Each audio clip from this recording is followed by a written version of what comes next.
They said rejection was a kindness, a mercy.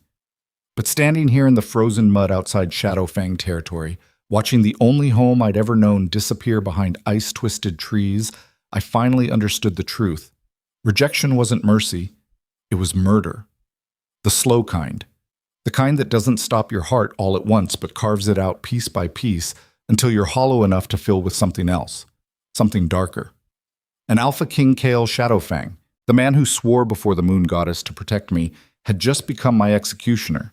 If you want to see how a broken Luna becomes a queen who brings empires to their knees, you better stick around till the end. Hit that like and drop your city in the comments so I know my pack is watching. The ceremony hall still smelled like celebration when Kael's words cut through it like a blade through bone. Celine stood in the center of the grand stone chamber, her ceremonial dress the color of moonlight, silver embroidery climbing up the bodice like frozen vines. Every wolf in the Shadowfang pack surrounded her in concentric circles, their eyes glowing amber in the torchlight. The elders sat on their elevated platform, ancient faces carved from disapproval and tradition. And there, on the dais before the throne, stood Kael, Alpha King, her mate, her destroyer. He didn't look at her when he said it. That was the part that would haunt her later, in the long dark nights ahead. He stared past her shoulder, jaw tight, those storm-gray eyes fixed on something only he could see. You are not fit to stand beside me as Luna Queen. I, Alpha King Kael of Shadowfang, reject you, Celine Vayner, as my mate and queen. The bond snapped. Not slowly, not gently. It tore through her chest like a hook ripping free, dragging half her soul with it. Celine's knees buckled. She caught herself on instinct, fingers splayed against the cold stone floor, gasping as phantom claws shredded her from the inside. The pain was white-hot and everywhere, 1,000 small deaths happening simultaneously in her blood. No one moved to help her. Around the hall, wolves shifted on their feet. Some looked away. Others watched with the cold calculation of predators witnessing weakness. Elder Morrigan leaned forward in her seat, satisfaction gleaming in her milk-pale eyes. The girl was never strong enough, Morrigan said, her voice carrying across the sudden silence. A Luna must be a warrior. A queen must command respect. This one can barely shift without trembling. Celine's fingers curled against stone. Through the haze of agony, she forced her head up. Kael still wouldn't look at her. His hands were fists at his sides, knuckles white, but his face remained carved from ice. You don't even have the courage to face me, she said. Her voice came out raw, scraped hollow. You're going to throw me away like trash, and you can't even look at me while you do it. Kael's jaw worked. For one brief moment, something flickered across his features. Pain, maybe. Regret. Then it vanished behind the mask of the Alpha King. This isn't personal, he said flatly. This is for the kingdom. Elder Corvus rose from his seat, robes sweeping the floor. The pack needs strength.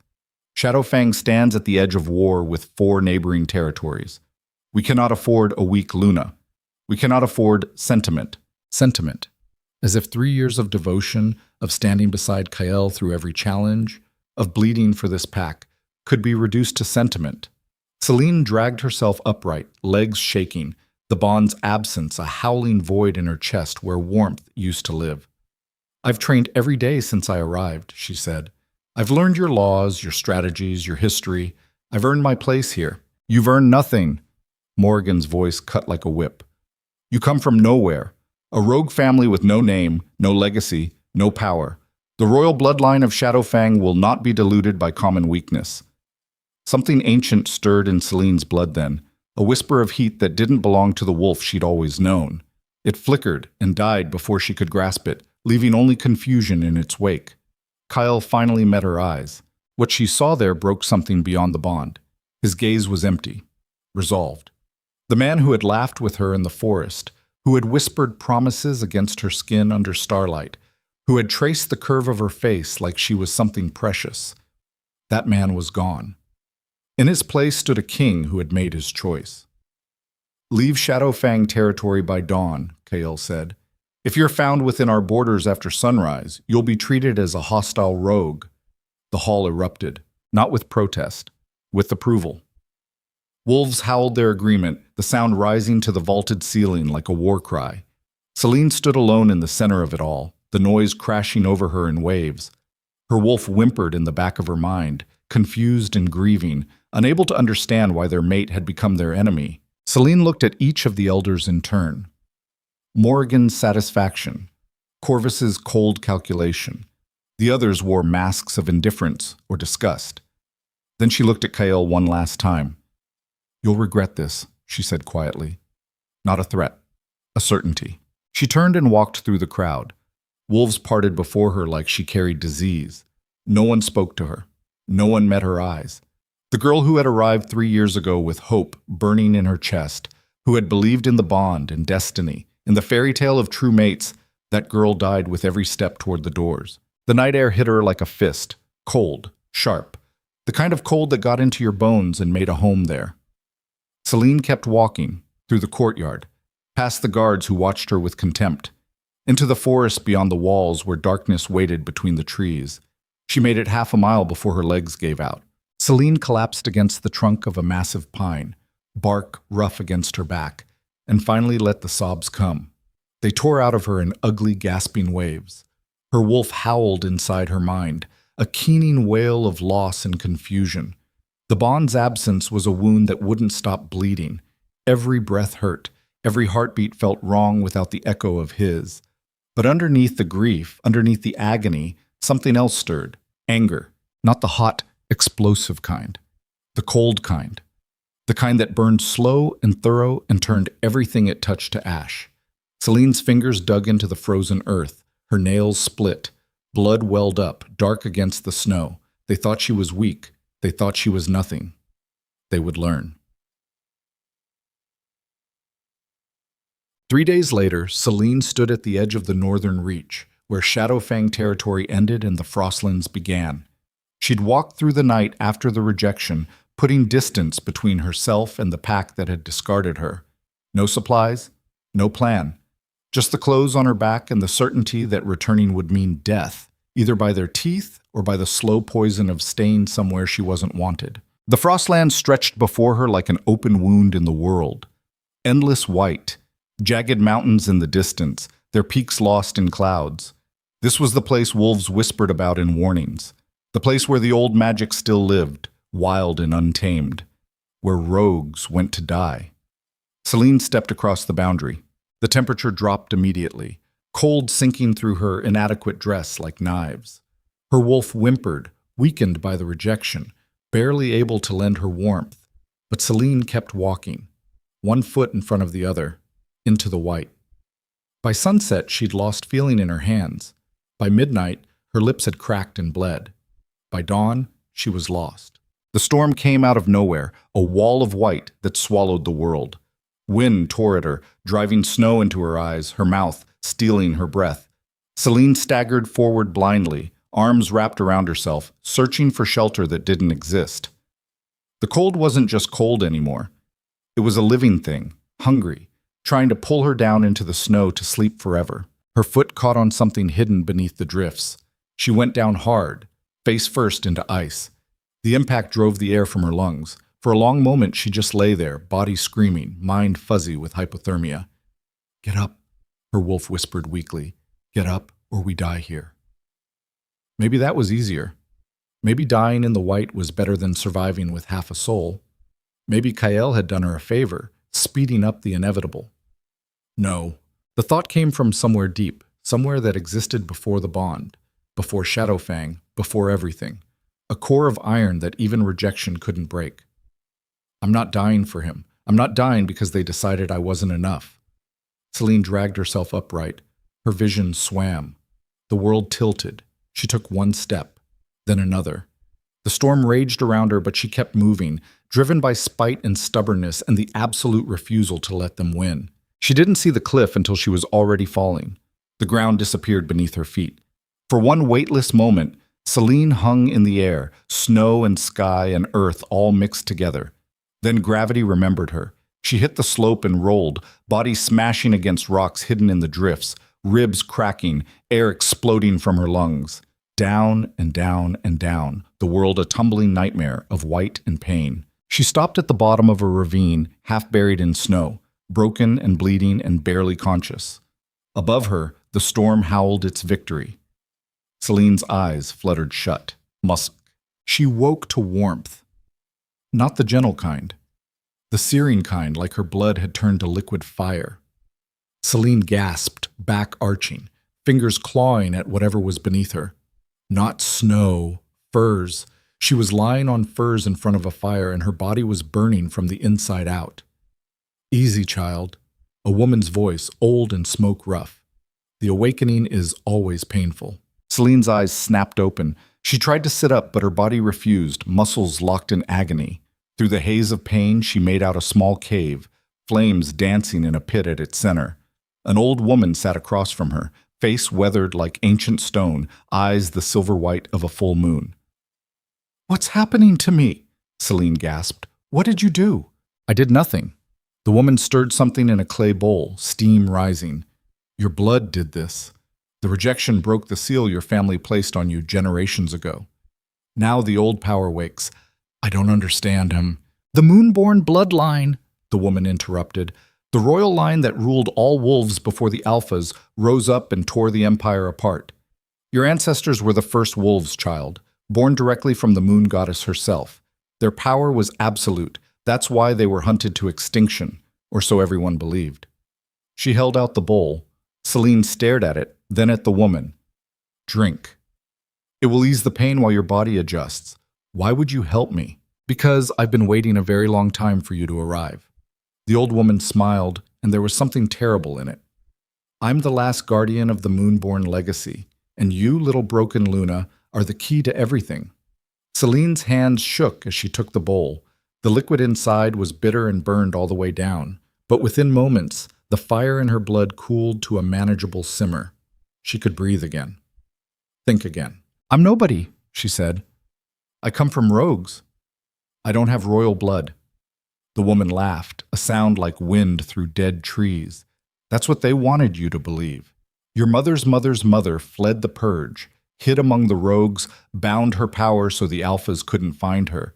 Each generation did the same, sealing away the truth to protect their children. But blood will out, child, especially when it's tested." Celine looked down at her hands. They were covered in marks she'd never seen before, silver patterns that looked like frost, glowing faintly in the firelight. As she watched, they faded, sinking back beneath her skin. "What am I?" "You're the last of the royal line, the true queen of all wolves."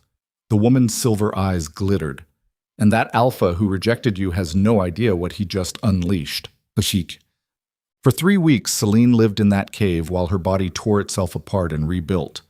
The old woman, she gave no name, said names were for those who still lived among the packs, taught her the truth. About the moonborn empire that had once spanned continents. About the power her ancestors wielded, bending wolves to their will, commanding storms, living for centuries. About how the alphas had risen up, jealous and afraid, and drowned the royal line in blood. "Almost drowned," the woman corrected. "Your bloodline survived, hidden, scattered, waiting." "Why now?" Celine asked on the 4th day when she could finally stand without screaming. "Why is it waking now?" "Because you needed it." The woman handed her a wooden staff, gestured for her to attack. Power responds to desperation, to survival. Your mate's rejection broke the seal, yes, but your will to live activated what was sleeping. Now we see if you're strong enough to master it. The training was brutal. Every day the old woman pushed her past the point of collapse, teaching her to channel the power building in her blood, to shape it, control it. Celine learned to call flame, not normal fire, but silver moonfire that burned cold and ate through anything it touched. She learned to command lesser wolves with just her voice, bending their will to hers. She learned to heal wounds that should have killed her, her body knitting itself back together in minutes. But the hardest lesson was the cost. The power wants to consume you, the woman warned on the 10th day. The moonborn who fell to madness, who became tyrants, they forgot they were wolves first, queens second. They let the power decide. You must be stronger than that. Celine practiced until her nose bled silver, until her hands shook with exhaustion, until she could summon moonfire with a thought and extinguish it just as fast. On the 20th day, the old woman handed her a blade. "What's this for?" Celine asked. "For when you're ready to leave." The woman's expression was unreadable. This cave exists between worlds, hidden by old magic. Out there, the kingdoms are tearing themselves apart. War has come to Shadowfang. Packs are dying. And your former mate is failing. Celine's fingers tightened on the blade's hilt. She felt nothing at those words. No satisfaction. No pain. The part of her that had loved Kael Shadowfang had burned away in the awakening, reduced to ash. "That's not my problem, isn't it?" The woman tilted her head. "You carry royal blood. Every wolf in these lands is your subject, whether they know it or not. When the Empire fell, that responsibility didn't vanish. It's been waiting, just like your power. The question is whether you'll claim it. I don't want to rule anyone." "Then why are you still training? Why push yourself past breaking every single day?" The woman's eyes bored into hers. "You're not doing this to survive anymore, child. You're doing this to make them pay." Celine said nothing, because the old woman was right, and they both knew it. That night, alone in her corner of the cave, Celine stared into the fire and let herself remember. Kael's face, when he rejected her. The elder's satisfaction. The pack's contempt. Every moment of humiliation replayed in perfect detail. The old Celine would have wept. This Celine felt only cold calculation. On the 21st day, she told the woman she was ready to leave. The world beyond the cave had changed. Celine stood on a ridge overlooking the valleys below, wind whipping her hair around her face. She wore furs now, layered and practical, nothing like the ceremonial dress that had marked her as Luna. A blade hung at her hip. Her body was lean and hard, muscles earned through brutal training. And in her blood, power waited, coiled, and ready. Below, smoke rose from a dozen different points. Villages burning. The woman had spoken true. War had swallowed the northern territories while Celine had been reborn. A wolf's howl cut through the wind. Then another. A hunting party. Celine closed her eyes and reached for the new scents the training had developed. Wolves nearby. 6 of them. Rogues by the feel. Desperate and hungry. They'd caught her scent on the wind and were coming to investigate. To them, she was prey. A lone wolf in their territory. They'd learn. She didn't run.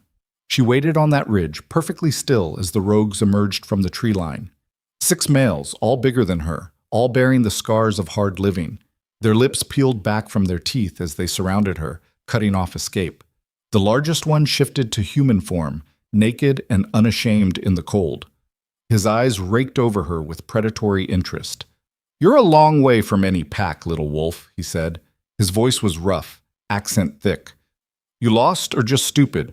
Celine regarded him calmly. "Neither." The rogue laughed. He had a nice laugh, she noted distantly. Shame about what came next. "Then you know how this works. Everything you have is ours now, including you, if you're smart enough to cooperate. I have a different proposal." Celine's hand rested on her blade's hilt. "Join me, or die." The rogues exchanged glances. Then they all laughed, the sound echoing across the ridge. The leader took a step closer, still grinning. "Join you." He shook his head. "I like you. Got fire. Tell you what, you come quiet. We'll make it quick and painless. You fight. We take our time. Your choice." Celine drew her blade. The laughter stopped. The leader's grin turned mean. He started to shift, bones cracking, fur rippling across his skin. The others followed his lead, dropping to all fours, surrounding her in a loose circle. 6 wolves against 1. Impossible odds by any normal measure. But Celine wasn't normal anymore. She reached into her blood, found the power waiting there, and pulled. Silver flames erupted around her in a circle, cold moonfire that burned without heat. The rogues yelped, scrambling back, confused and frightened by fire that shouldn't exist. Celine walked forward through the flames, untouched, blade gleaming. "I'll ask once more," she said, and her voice carried the weight of ancient authority. "Kneel or burn." The leader snarled and lunged. Celine moved like water, like moonlight, like something that had never been fully human. She sidestepped his attack, blade flashing, opening a line across his ribs. Not deep enough to kill, deep enough to hurt. The wolf howled and spun, teeth snapping, but she was already gone, dancing between the others who tried to pin her. One leaped for her throat. She caught him midair with moonfire, silver flames wrapping around his body. He hit the ground writhing, not burning but paralyzed, nerves locked by magic older than memory. Another came from her blind side. She spun, kicked him in the jaw with enough force to crack bone, sent him tumbling down the ridge. The remaining three hesitated. Celine stood in the center of the circle, barely breathing hard, moonfire dancing along her arms. The leader lay at her feet, bleeding, defeated but not dead. She'd been careful. She needed them to carry the message. "I am Celine Moonborn," she said, and let the power fill her voice until it resonated like thunder. Last of the royal line. Queen of the old empire. Every wolf in these territories belongs to me, whether they acknowledge it or not. You have two choices. Kneel now and swear your loyalty, or run and tell everyone you meet that the Moonborn have returned. Silence. Then slowly the leader shifted back to human form. Blood ran down his side, but his eyes held a new expression. Recognition. Fear. Something like awe. "You're real," he whispered. "The legends, they're real." Celine waited. One by one, the rogues knelt, not out of love or respect, out of recognition of something in their blood, some ancient instinct that told them they were in the presence of something that commanded their submission. The leader bowed his head. "We serve, my queen." Well. Word spread like wildfire through the Frostlands. Within days, rogues from across the northern territories came seeking her, some to pledge loyalty, others to challenge. All of them left either as followers or as warnings. Celine built her pack in the shadows, gathering the cast-offs and forgotten ones, the wolves who had nowhere else to go. But she didn't build it on fear alone. She was fair, brutal when necessary, but fair. She shared food equally, settled disputes with justice rather than favoritism, trained them in the old ways, teaching them to tap into the power that lived dormant in every wolf's blood, legacy of the Moonborn Empire they'd all descended from. Slowly, the pack grew. 50 wolves, then 100, then more. And in the depths of the Frostlands, Celine built something that hadn't existed in centuries. Not a pack, an army. Okay. 4 months after her rejection, news reached her camp that Shadowfang was under siege. Celine sat in her tent. She refused to call it a palace, though that's what her people wanted, listening to the scout's report. The messenger was a young female, quick and clever, one of her best. 3 packs have allied against them, the scout said. Iron Ridge, Blood Moon, and Nightfall. They're calling it revenge for territorial disputes, but everyone knows it's about power. They want to carve up Shadowfang and take the throne. How long until the capital falls? 2 weeks. Maybe less. The scout hesitated. They're saying Alpha King Kyle is calling for aid from the southern kingdoms, but no one's answering. He's got enemies everywhere. Good, Celine said flatly. The scout shifted her weight. My queen, if Shadowfang falls, the war will spread. These territories will be next. And the civilians. I know. Celine stood, walked to the tent's entrance, stared out at her army training in the snow. Rogues who had been nothing, now warriors. Wolves who had been forgotten, now part of something greater. She felt their faith in her like a physical weight. Do you think I should help him? The man who threw me away like garbage. Tell me why I should lift one finger to save him. Because you're not him, the scout said quietly. That's the whole point, isn't it? You're better. Celine turned sharply. The scout met her eyes without flinching. You've built this pack on justice, on being different from the alphas who ruled through fear and cruelty. If you let innocents die because you want revenge on one man, you become exactly what they said you were. Weak. Ruled by emotion instead of wisdom. The words hit harder than they should have. Celine looked away, jaw tight, fighting the anger that wanted to rise. Get out, she said. The scout bowed and left. Alone in the tent, Celine closed her eyes and reached for the calm center the old woman had taught her to find. The power whispered in her blood, eager, wanting to be used, wanting to burn Shadowfang to ash and everyone in it. But the scout was right. Damn her, she was right. Celine wasn't doing this to become another tyrant. She was doing this to be better. To prove that the Moonborn line had earned its throne through more than just power. Through justice. through protecting all wolves, even the ones who'd hurt her. She stepped outside. Her army stopped training, turned to face her, waiting. Over 100 wolves, all looking to her for direction. She'd earned their loyalty by being strong, yes, but also by being fair, by caring about more than just her own vengeance. Celine took a breath and made her choice. "We march for Shadowfang," she called out, and her voice carried across the camp. Not to save their king, to save their people, to prove that the Moonborn don't abandon innocents to war, no matter how much we've been wronged. The army howled their approval, the sound rising to the sky like a promise. Celine closed her eyes and let herself feel it. The moment everything changed. The moment she stopped being the rejected mate and became something else entirely. A queen. They reached Shadowfang territory on the 7th day of their march. The devastation was worse than the scouts had reported. Entire villages burned to foundations, bodies left where they'd fallen, wolves and humans alike, the enemy alliance too busy pushing toward the capital to waste time on burials. Celine's army moved through the carnage in grim silence. She found the first survivors huddled in a burned-out barn. 12 of them, mostly children and elderly, starving and terrified. When they saw Celine's forces, they cowered, expecting death. Celine knelt before them. She'd learned to control her power enough that only the faintest silver glow showed in her eyes, but it was enough. The survivors stared at her like she was a ghost. "You're safe now," she said. "We're here to help." An old male, gray-furred and scarred, squinted at her. "I know you. You're the rejected Luna, Kale Shadowfang's cast-off." "I was." Celine's voice was steady. "Now I'm something else. And unlike your king, I don't abandon wolves in need." She left half her forces to escort the survivors to safety, to set up field hospitals and supply lines. The other half, she led deeper into Shadowfang territory, toward the capital where the final battle was brewing. They moved like ghosts through the forest, using the old paths her training had taught her to sense. Twice they encountered enemy patrols. Both times, Celine ended the fights before they began, moonfire erupting from her hands to drive the invaders into retreat, leaving them terrified and spreading rumors of a silver witch in the woods. Good. Let them be afraid. On the 9th day, they reached the ridge overlooking Shadowfang's capital. The city sprawled in the valley below, stone walls 30 feet high, towers rising toward the sky. But those walls were cracked now, breached in 3 places. Smoke rose from within. The enemy alliance had surrounded the city completely. Thousands of wolves in siege formation, trebuchets and siege towers already at work. It was over.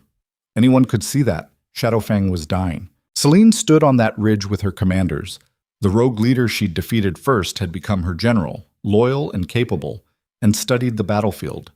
Her strategist mind, trained by months of survival, saw all the ways this ended in blood. "We can't break a siege that size," the general said quietly, "even with moonfire. There's too many of them. I'm not here to break the siege."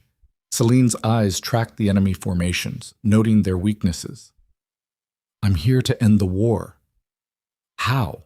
Celine smiled, and there was nothing warm in it, by reminding everyone why the Moonborn were feared. She turned to her army, raised her voice so all could hear. "Tonight, we strike their command center, kill their alpha leaders, scatter their forces. We move fast, we move quiet, and we show no mercy to those who wage war on the innocent. This ends tonight." The howls of approval echoed across the ridge. Below, some of the enemy wolves looked up, searching for the source of the sound. They'd find out soon enough. As her army prepared for the attack, Celine closed her eyes and reached deep into her power, deeper than she ever had before. The old woman's voice echoed in her memory. "The power wants to consume you. You must be stronger." "I am stronger," Celine whispered. "And tonight, the whole world learns what that means." They attacked at midnight, when the enemy camp was at its most vulnerable. Celine led from the front, moonfire blazing around her like wings, turning night into silver day. Her army poured down the ridge behind her, a howling wave of rage and power.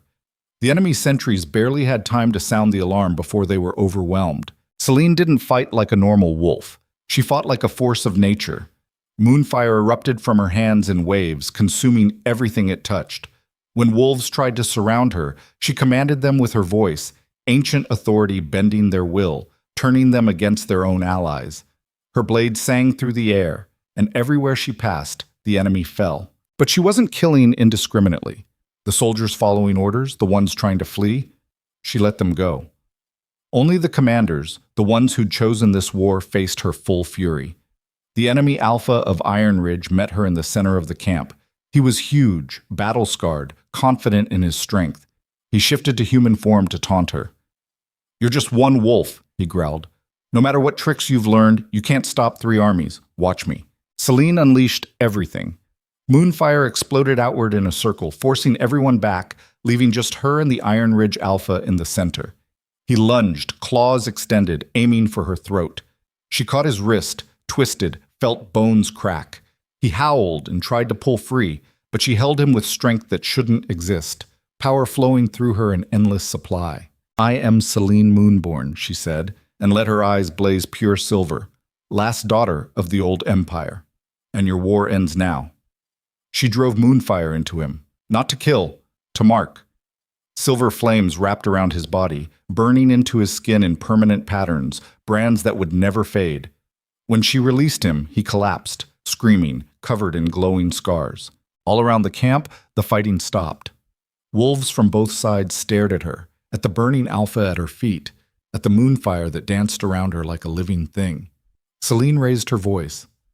"I am claiming blood right over these territories under the old law.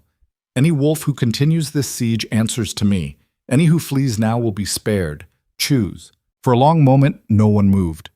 Then, in ones and twos, and then in entire units, wolves began to retreat, backing away from her, from the branded Alpha, from the promise of power they couldn't comprehend. Within an hour, the siege was broken, 3 armies fleeing in different directions, too terrified to regroup.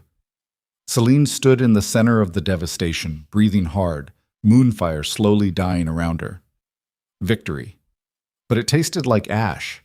The gates of Shadowfang opened. Wolves poured out. Guards, soldiers, civilians who'd survived the siege. They stopped when they saw her, uncertain whether she was savior or new threat. And then, from the crowd, he emerged. Kyle Shadowfang, Alpha King, the man who'd rejected her. He looked like hell. Blood stained his armor. His face was gaunt, eyes sunken from sleepless nights and desperate fighting. But those storm-gray eyes hadn't changed. They locked onto her across the battlefield, and Selene saw everything in them. Shock, disbelief, recognition, horror. He knows, she realized. He can sense what I've become, what his rejection unleashed. Kyle walked toward her slowly, like approaching a wild animal. His people tried to stop him, but he waved them back. When he was 10 feet away, he stopped, opened his mouth, closed it, tried again. "Selene," he said, and his voice cracked on her name. "What happened to you?" She could have said so many things, could have thrown his rejection back in his face, made him hurt the way she'd hurt. But standing there, looking at the man who'd destroyed her, Selene felt only exhaustion. "You did," she said simply. "You broke me. And I built myself into something you could never imagine." Behind Kyle, figures emerged from the gate. The elders.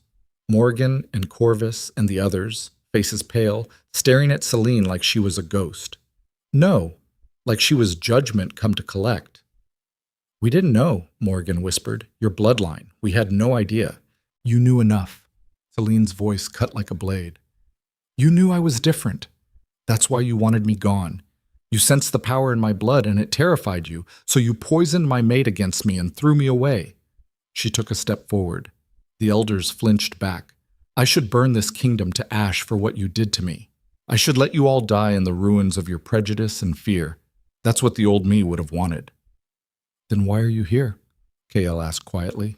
"Because I'm better than you." Selene met his eyes. "Because I won't let innocents die for the sins of their leaders. Because someone has to be better, or this cycle never ends." She turned to address the crowd that had gathered. Wolves from Shadowfang and from her own army, all watching, all waiting to see what came next. The siege is broken. The enemy armies are scattered.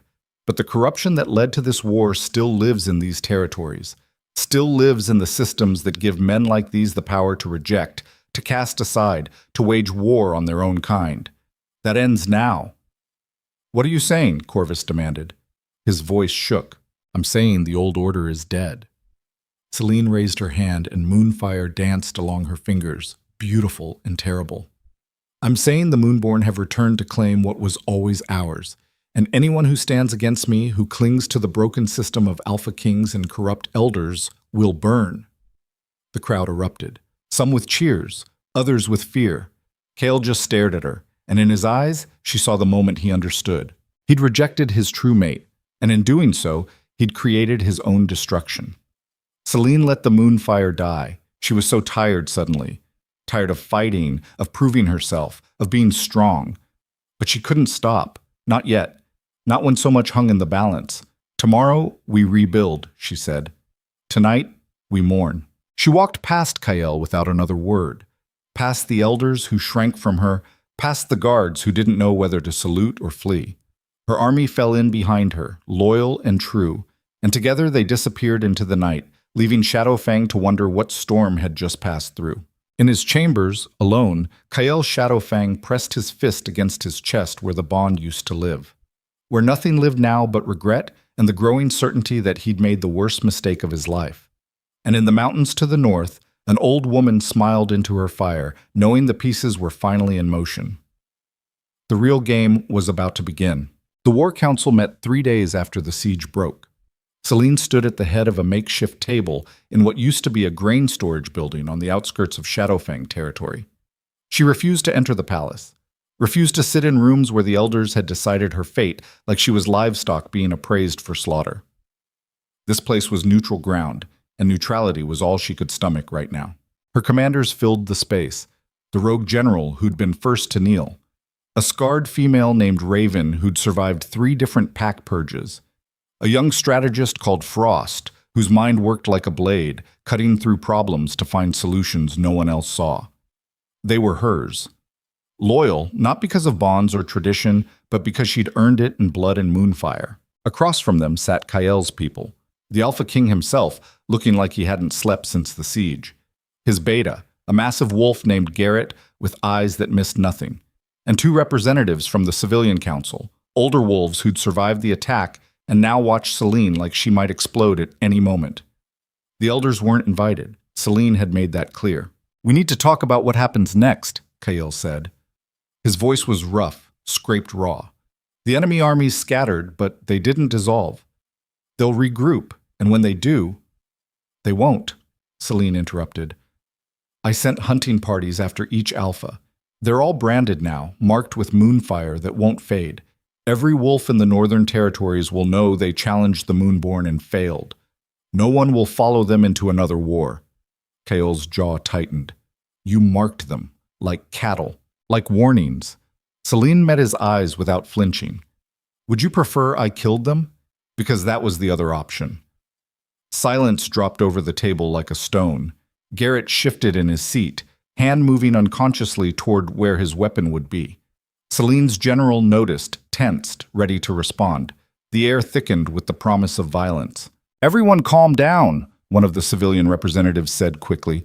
She was an older female, gray streaking her dark hair, eyes sharp with intelligence. We're here to prevent more bloodshed, not start it. Then let's talk solutions, Frost said. His voice was young but steady. The immediate threat is contained, but the underlying problems remain. 3 packs tried to destroy Shadowfang because they saw weakness. That weakness still exists. What weakness? Garrett demanded. Your entire system, Raven said flatly. Alpha Kings who rule by strength alone. Elders who hoard power and manipulate from shadows. Packs divided into hierarchies where some wolves matter and others don't. That's what makes you vulnerable. That's why they attacked. Kael leaned forward. And your solution is what? Tear down everything we've built? Replace it with chaos? Replace it with something better. Selene's voice cut through the rising tension. The Moonborn Empire didn't survive for millennia by ruling through fear. It survived because every wolf had a place. Because power came with responsibility. Because the strong protected the weak instead of exploiting them. That's a fantasy, Kael said. Wolves are predators. We survive by being stronger than those who destroy us. Your ancestors knew that. That's why they conquered everything. My ancestors conquered because they had to unite the packs or watch them destroy each other, Celine shot back. Just like what's happening now. Your way led to this war. My way ends it. By making yourself empress. Garrett's tone was acid. By forcing everyone to bow to your power. Yes. Celine didn't blink. Because right now, I'm the only thing standing between these territories and complete annihilation. Don't like it? Find someone stronger. Until then, you deal with me or you die. Those are the options. The words hung in the air like a blade. Kale stared at her, and something shifted in his expression. Pain, maybe. Recognition, definitely. This wasn't the soft-spoken Luna he'd rejected. This was something forged in ice and abandonment, tempered by survival into a weapon that cut both ways. What do you want? He asked quietly. Really? Strip away the politics and the power plays.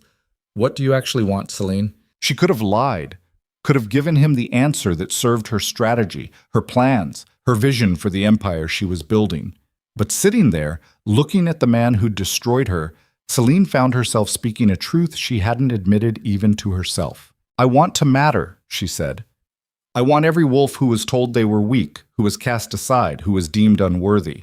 I want them to know they were lied to, that their value isn't determined by some alpha's opinion or some elder's prejudice. I want to burn down the system that measures worth in submission and rebuild it into something that doesn't crush people for being different. She stood, moonfire flickering faintly around her hands. An unconscious response to emotion, power rising to match her conviction. You asked what I want? I want to make sure no one else has to stand in front of their pack and hear that they're not enough. That's what I want. And I'll wade through rivers of blood to get it, if that's what it takes. The room was silent. Even Garrett had nothing to say to that. Kael's expression was unreadable, but his knuckles were white where they gripped the table edge. The civilian representative cleared her throat. That's admirable. Truly. But practically speaking, how do you plan to rebuild an entire social structure while also defending against external threats? The southern kingdoms are watching. When they see the north in chaos, they'll strike. Then we don't give them chaos, Frost said. We give them order, just a different kind. He looked at Celine. You've already started building it. Your pack doesn't follow traditional hierarchy. How's that working? Better than it should, the general admitted. Rogues don't usually cooperate. Too many trust issues, too much history. But she made it work. He nodded toward Celine. Fair distribution of resources. Merit-based leadership. Voice for everyone regardless of rank. It's messy sometimes, but it holds. Because they believe in it, Raven added. Because they chose it. That's the difference. Kael shook his head slowly. You're talking about revolutionizing wolf society. That doesn't happen overnight. It takes generations. We don't have generations, Celine said. We have months, maybe weeks before someone else decides to test us. So we move fast. Shadowfang becomes the model. We integrate my forces with yours, establish new governance structures, prove it can work. Then we expand. You mean conquer, Garrett said. I mean unite. Celine's eyes flashed silver. Packs can join willingly, or they can resist and be absorbed. Their choice. But the old way ends now, one way or another. And if I refuse? Kael's voice was soft but edged with something dangerous. If I say Shadowfang stays as it is, then you watch it burn. Celine didn't look away, because the next enemy won't scatter when I show up. They'll come prepared for moonfire and ancient power, and you can't fight that alone. You've already proven that. The words landed like blows. Kael flinched, actually flinched, and Celine felt nothing. The part of her that would have softened the truth, that would have cared about his pride, had died in the snow 4 months ago. This isn't personal, she continued, echoing the words he'd used when he rejected her. This is survival. For all of us. Kael stared at her for a long moment. Then he looked down at his hands, jaw working like he was chewing on something bitter. What happened to you? He said finally. Not a question. An accusation wrapped in grief. You did, Celine replied. Same answer as before. Same truth. You broke me, and I built myself into something that couldn't be broken again. Don't ask me to apologize for surviving. She turned to her commanders. We're done here. Prepare the forces to move into occupied Shadowfang territory. Set up supply lines, medical stations, schools for the young. Show them what the new order looks like. To KL, she said, "You have 3 days to decide. Join us or stand aside. But if you stand against us, I will bury you. And I won't lose sleep over it." She walked out without waiting for a response. Her people followed. Behind her, in that grain storage building that smelled like dust and old decisions, Kyle Shadowfang sat in silence and felt the full weight of what he'd unleashed. Bu'ots our sound. That night, alone in her tent, Celine let the mask slip.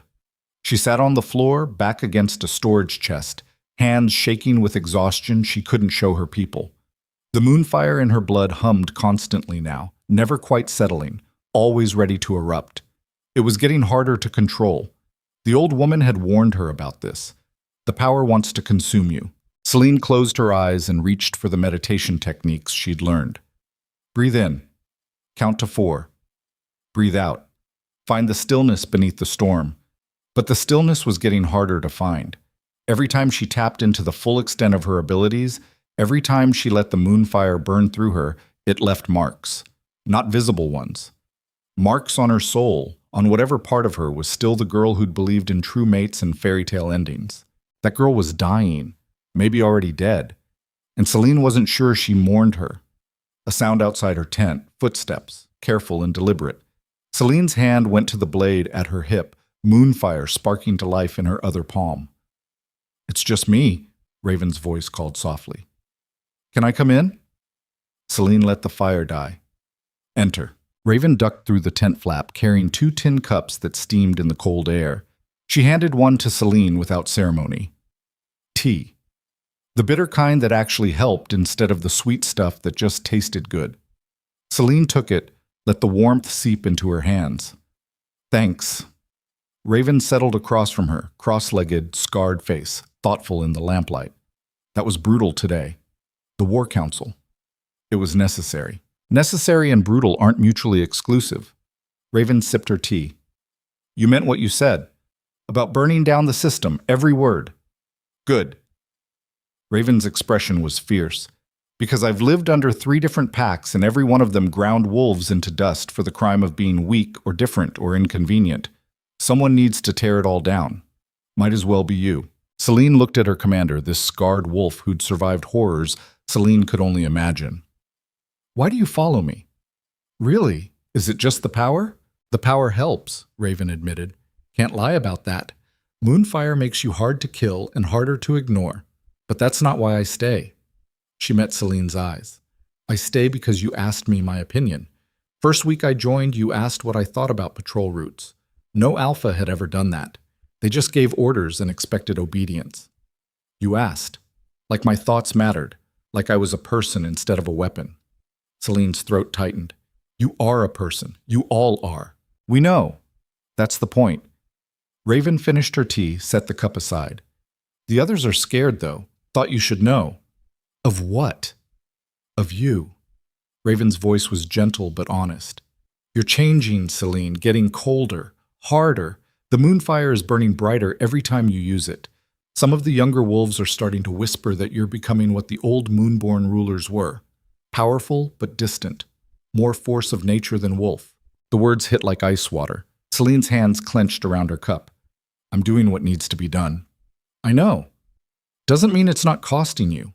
Raven leaned forward. "I've seen wolves consumed by power, watched them turn into monsters who couldn't remember why they started fighting in the first place.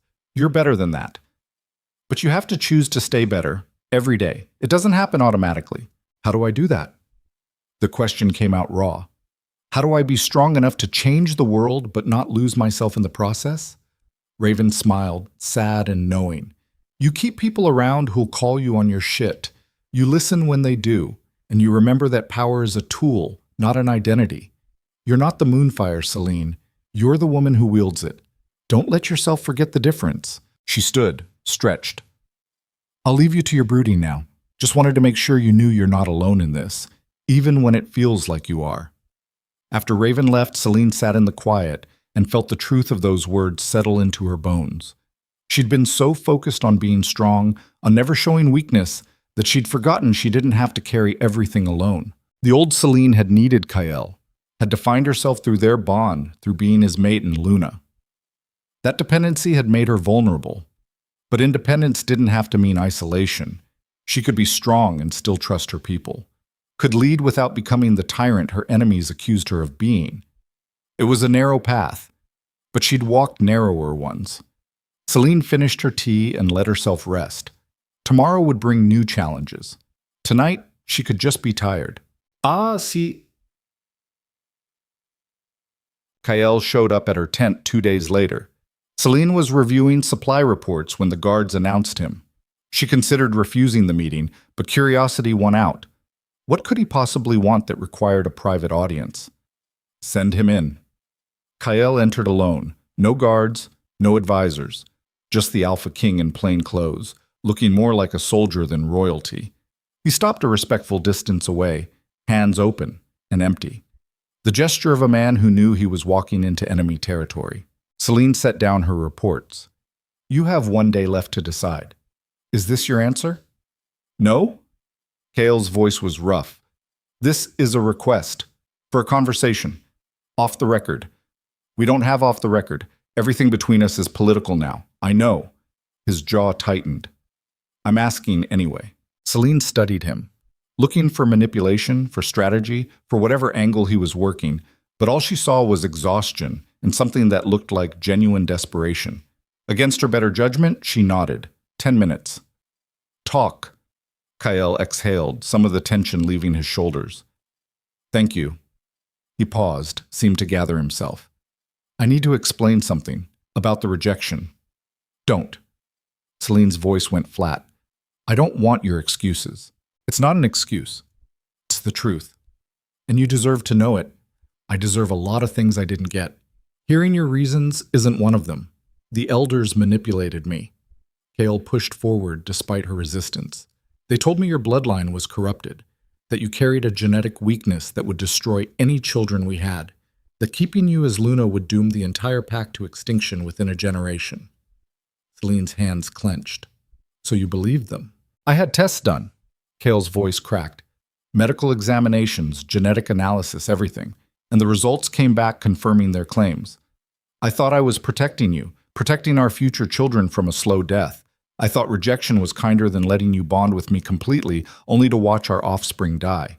The moonfire sparked to life in Celine's palms, silver flames dancing with her rage. You thought killing our bond was kindness? You thought humiliating me in front of the entire pack was protection? I thought it was the only option. Kyle took a step forward, heedless of the fire. I was wrong. The tests were falsified. The elders forged everything because they sensed what you were. They knew you carried moonborn blood, and they were terrified of what would happen when it awakened. So they lied. And I believed them because I was a coward who trusted corrupt advisors more than his own instincts. Celine stared at him. The fire in her hands burned hotter, moonlight bright, responding to emotions she couldn't quite name. Part of her wanted to call him a liar, to reject this explanation like he'd rejected her, turn it into a weapon, and drive it through his heart. But another part, the part that had loved him once, recognized truth when she heard it. Why are you telling me this now? She asked. What do you gain? Nothing. Kale's voice was hollow. You'll never forgive me. I know that. The bond is severed permanently. There's no going back. But you asked what I want back in that war council. And what I want is for you to know that destroying us destroyed me too, that I've regretted it every moment since, that if I could undo it, take back every word, I would do it without hesitation. He met her eyes, and the grief there was an ocean. You said I made you into this. And you're right. I broke the woman I loved and created a queen I can barely recognize. That's on me. All of it. I just needed you to know that I see it, I own it, and I will spend whatever time I have left trying to deserve even a fraction of the mercy you showed by saving Shadowfang. The moonfire flickered and died. Celine's hands fell to her sides. She felt hollowed out suddenly, scraped clean of everything except exhaustion.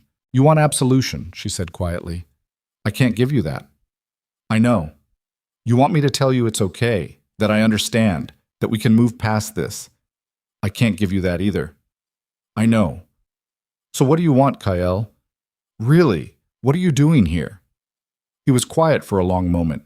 When he spoke, his voice was barely above a whisper. I want you to survive this. Whatever you're building, whatever war you're fighting, I want you to come through it without losing who you are. Because I can see it happening. The way the moonfire burns brighter every time you use it. The way you look at people like they're chess pieces instead of wolves. You're turning into something terrifying, and I'm afraid that when the dust settles, there won't be anything left of the woman who taught the pack children to read, who stayed up all night caring for sick wolves, who believed kindness was strength. Celine's breath caught. She'd forgotten that version of herself, had buried her so deep that hearing about her now felt like learning about a stranger. That woman died when you rejected her. No, Kael said firmly. She's still there. I saw her when you saved those survivors, when you offered the enemy Alpha's branding instead of death, when you told your people to set up schools and hospitals. She's still fighting to exist underneath all that power and rage. Don't let her die completely. Please. The please broke something in Celine's chest. Not the bond. That was gone forever. But some small wall she'd built to keep him out, to keep everyone out, cracked just enough to let a sliver of doubt through. Was she becoming a monster? Was the power consuming her the way the old woman had warned? She'd told herself she was different, that she could wield moonfire without being corrupted by it. But what if she was wrong? What if Raven and Kael were both seeing something she couldn't? Your 10 minutes are up, she said. Her voice came out steadier than she felt. Give me your answer tomorrow. Join the new order or step aside. Those are still the only options. Kael nodded slowly. He turned to leave, then paused at the tent flap. For what it's worth, he said without looking back, you're a better ruler than I ever was. Shadowfang is lucky you came back, even if it's not for me. He left. Celine stood alone in the quiet, feeling the weight of his words settle over her like snow. Awakens? The next morning, Kael made his announcement. The entire combined force, Celine's army and what remained of Shadowfang's military, gathered in the main square of the war camp. Thousands of wolves, all watching as the Alpha King climbed onto a platform where everyone could see him. Celine stood to the side with her commanders, arms crossed, face impassive. She had no idea what he'd decided, hoped he'd choose wisdom over pride. But wolves were unpredictable, and wounded pride made them stupider. Kael's voice carried across the crowd, strong despite everything. 4 months ago, I made the worst decision of my life. I rejected my true mate because I believed lies told by corrupt advisors. I chose politics over truth, power over bond. And in doing so, I brought us to the edge of destruction. The crowd stirred. This wasn't the speech anyone expected. Celine Moonborn saved Shadowfang, saved all of us. Not because she owed us anything, not because we deserved it, but because she's better than we are, better than I am. She saw innocent wolves suffering and chose to act, even though every one of them would have watched her die without lifting a paw. He paused, let that sink in. She's offering us a chance to be part of something new, something better than the broken system that led to this war. And I'm taking it. As of today, I'm stepping down from absolute rule of Shadowfang. Governance will be restructured into a council system with representatives from all levels of the pack. Merit-based leadership. Equal voice for every wolf. The crowd exploded, some with approval, others with anger. Traditionalists shouting that this was betrayal, that alphas didn't bow to anyone. Progressives cheering for change. The noise built into chaos. Kael raised his hand for silence. It took several minutes, but eventually the crowd settled. I'm not bowing, he said firmly. I'm choosing. There's a difference. True strength isn't holding on to power when you're not fit to wield it. True strength is recognizing when someone else can do better and stepping aside. Celine Moonborn is that someone, and I will support her vision because it's the only path forward that doesn't end in ashes. He looked directly at Celine then. She felt the weight of his gaze like a physical thing. I can't undo what I did to you. Can't take back the rejection or the pain it caused. But I can make sure it meant something. Can make sure your suffering led to real change instead of just more of the same. That's all I can offer, and I'm offering it freely. Kael descended the platform. Around him, wolves argued and debated and processed what they'd just heard. But he walked straight to Celine, stopped in front of her, and did something no one had ever seen an Alpha King do. He knelt. The crowd went silent. Every eye locked on them.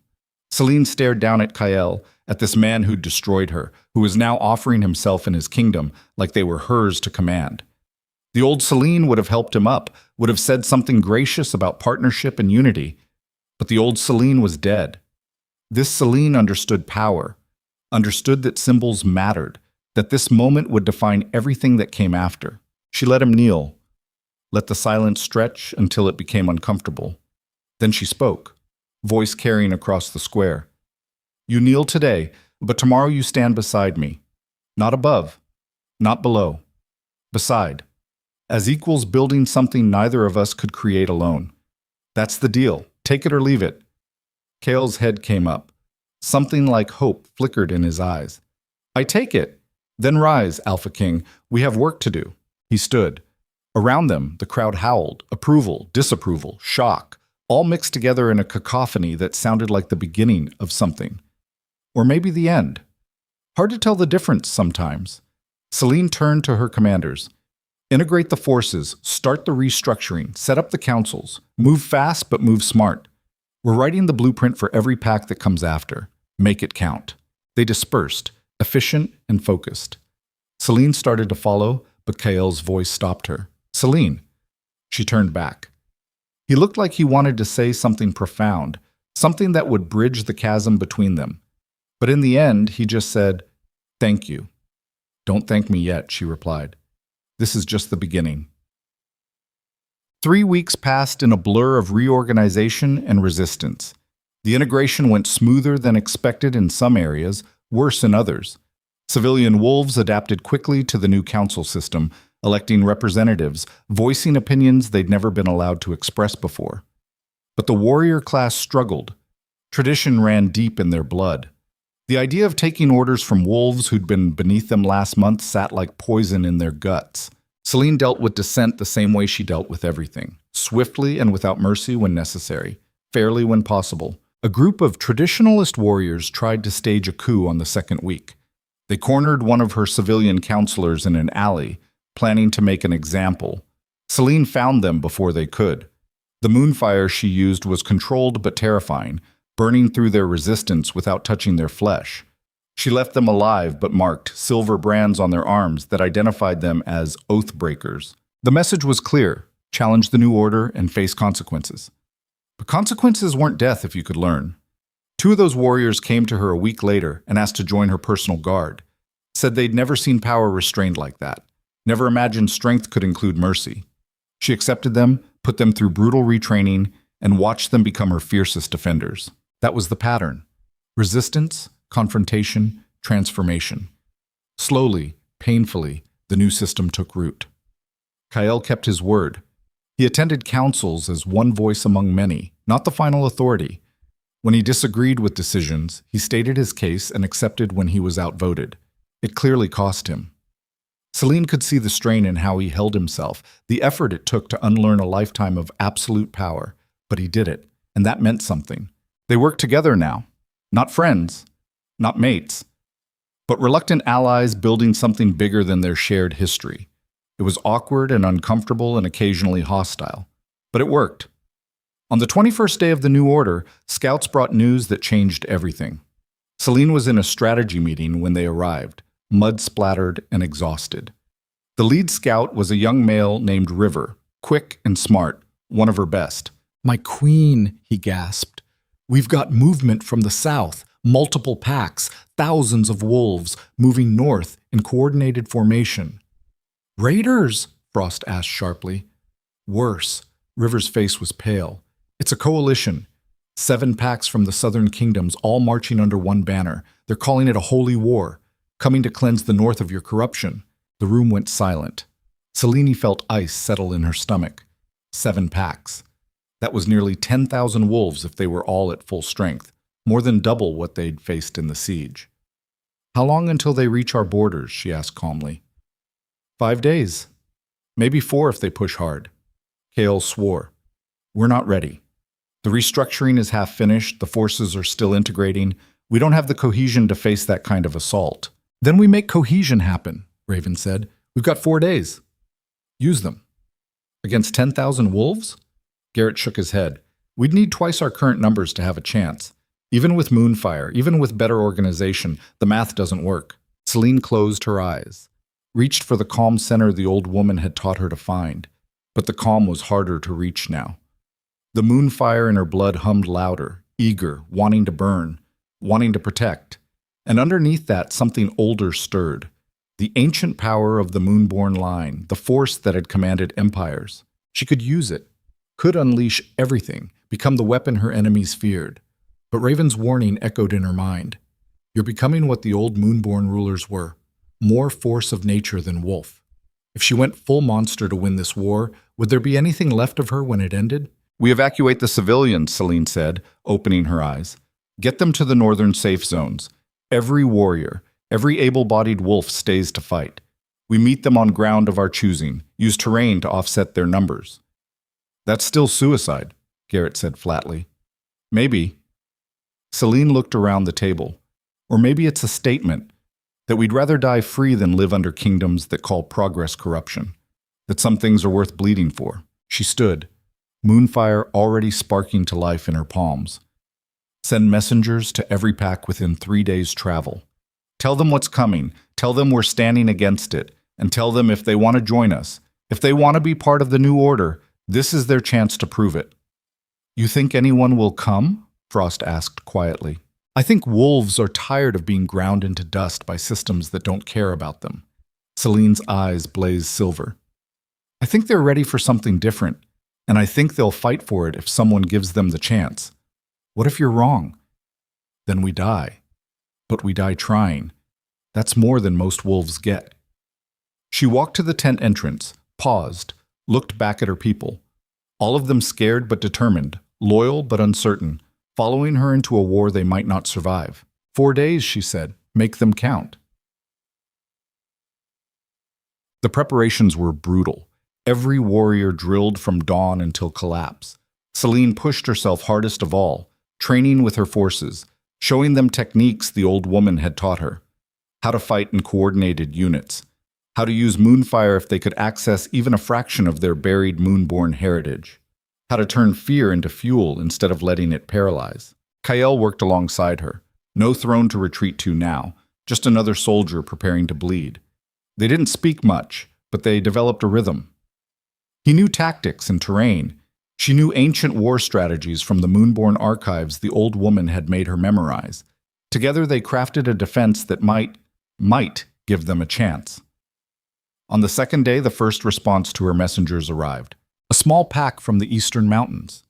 30 wolves total, led by an old female alpha named Stone. She met with Celine in private, eyes hard and assessing. We heard what you're building, Stone said. Heard you're tearing down the old hierarchies, making space for wolves like us who've been pushed to the margins. That true? Every word. And you're facing 7 southern packs alone, unless others join us. Celine met her gaze steadily. I won't lie to you. The odds are terrible. You might die if you fight with us. But if we win, if we survive this, you'll have a place in what we build, a real place, not the scraps the old system offered. Stone was quiet for a long moment. Then she smiled, all teeth. We're in. My pack's been waiting a century for someone to challenge the status quo. Might as well be now. 30 more wolves, better than nothing. On the third day, 2 more packs arrived.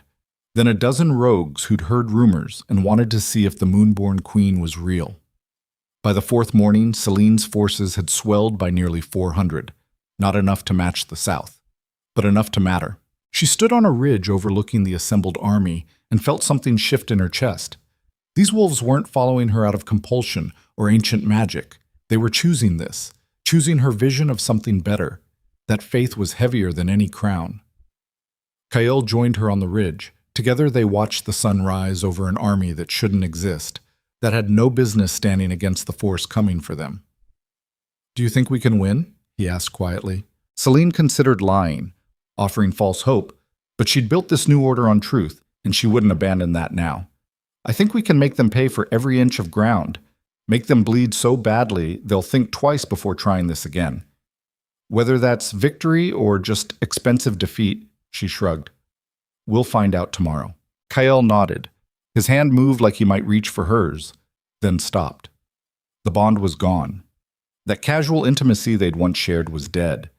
But something else existed now, something harder and more complicated. Respect, maybe. Or just the understanding between two people who'd destroyed each other and somehow ended up on the same side of an impossible war. Celine, he said, if we don't survive this, we will. But if we don't? His voice was firm. I want you to know that working with you these past weeks, watching you build something real out of the ashes, it's been an honor. You're everything a ruler should be, everything I failed to be. Don't, Celine said. Her throat was tight. Don't make this a goodbye. We're walking out of this, both of us, and we're going to finish what we started. Kael smiled, sad and knowing. As you command, my queen. He left her alone on the ridge. Below, the army continued preparations. Wolves, sharpening blades, checking armor, saying prayers or curses, or whatever helped them face the coming dawn. Tomorrow they'd meet the Southern Coalition on a field the old woman had shown Celine in a vision. A valley where the Moonborn had won their last great victory before the Empire fell. History coming full circle. One way or another. Celine closed her eyes and reached deep into her power. The moonfire responded instantly, eager and hungry. It wanted to burn, wanted to consume everything in silver flames until nothing remained but her will made manifest. The temptation to let go, to become pure power, was nearly overwhelming. But she thought about Raven's warning, about Kael's concern, about all the wolves who'd chosen to follow her precisely because she wasn't just another tyrant wielding power for its own sake. I am not the fire, she whispered to herself. I am the one who wields it. I am Celine Moonborn, and I choose who I become. The power settled, still there, still ready, but no longer trying to consume her. A tool, not an identity. The difference was everything. She opened her eyes as full dark fell. Tomorrow would bring blood and fire and pain, but tonight she was still herself. Still the woman who'd survived rejection and rebuilt herself into something stronger. Still the queen who believed wolves deserved better than what they'd been given. Whatever happened in that valley, she'd face it as herself. Not as a monster, not as a weapon, as Celine. And that would have to be enough. The Southern Coalition arrived at dawn like a plague. Celine stood on the northern ridge overlooking the valley, watching 10,000 wolves pour across the southern entrance in perfect formation. 7 pack banners flew above them, colors bright against the gray morning sky. At their center, a massive black banner with a silver crown torn in half. The symbol was clear. They'd come to destroy her before the Moonborn Empire could rise again. The wind carried their scent, aggression and certainty. They thought this would be easy. A quick slaughter to remind the North that progress was heresy and change was treason. They had numbers. They had unity. They had every tactical advantage except one. They didn't know what she was willing to become to win. Celine turned to her assembled commanders. Kael stood to her right, armor buckled tight, face carved from stone. Raven to her left, weapons already drawn. Frost, the general, Garrett, Stone, from the mountain pack, all of them looking at her like she held answers instead of just increasingly desperate plans. They're positioning for a frontal assault, Frost observed. Classic overwhelming force strategy. They expect us to break on the first charge. Then we don't give them a first charge, Celine said. We split into 3 groups. Raven takes the eastern flank, uses the forest cover for hit-and-run attacks. Stone, you take the west, same strategy. Make them divide their attention. And the center? Kael asked. We hold it. Celine's eyes blazed silver. You, me, and every wolf who can channel moonfire. We make them come through hell to reach us. That's still 3,000 wolves against our center line, the general said carefully. Even with moonfire, those odds... I know the math. Celine's voice went cold. I also know we don't have better options. We make them pay for every inch. We make this victory so expensive they'll never try it again. That's all we can do. She descended from the ridge, her army falling in behind her. 400 wolves against 10,000. Suicide by any reasonable measure. But nothing about the past 4 months had been reasonable. She'd died in the snow and been reborn in moonfire, had torn down systems that stood for millennia, had built something new from the ashes of her own destruction. Reasonable had nothing to do with it anymore. They took positions in the valley center. Celine at the front, Kael beside her, concentric rings of warriors spreading out behind. The Southern Coalition saw them and laughed. The sound carried across the field like mockery. A single wolf separated from the southern lines. Massive, scarred, wearing ceremonial armor that marked him as High Alpha. He shifted to human form as he approached, stopping 50 yards away. "I am Magnus Ironwrath," he called out. "High Alpha of the Southern Coalition. I'm here to offer terms." Celine walked forward to meet him, alone. Behind her, Kael tensed but didn't follow. This was her war. Her choice. She stopped 10 yards from Magnus, close enough to see the contempt in his eyes. He looked at her like she was an insult to everything he believed in. A female. A rogue. A pretender claiming royal blood that should have died with the old empire. "Your terms," she said flatly. "Surrender." Magnus's smile was all teeth. "Dissolve your little rebellion. Return these territories to traditional Alpha rule. Do that, and I'll let most of your followers live. Exile instead of execution. Generous, considering the heresy you've preached. And me? You die." Magnus shrugged. Publicly, slowly, as an example of what happens to those who challenge the natural order. But your death purchases mercy for the wolves you've led astray. That's the deal. Celine studied him, saw the certainty in his stance, the absolute conviction that his way was right, that tradition trumped progress, that strength meant domination instead of protection. He was everything she'd spent 4 months fighting against, everything that had to end for wolves to evolve beyond cycles of violence and oppression. "Here's my counteroffer," she said. "Turn around. Take your armies home. Live to see your grandchildren grow up. Because if you start this fight, I promise you don't walk away from it." Magnus laughed, genuine amusement lighting his scarred face. "You have 400 wolves. I have 10,000. You're outnumbered 25 to 1. What exactly do you think you can do?" Celine let the moonfire rise. Silver flames erupted around her, cold and beautiful and terrifying. They burned without heat but promised destruction all the same. Magnus's laughter died. His eyes widened as he recognized what he was seeing. Ancient power, the kind that hadn't walked the earth in centuries. "I am Celine Moonborn," she said, and let her voice carry the weight of empires. "Last daughter of the royal line.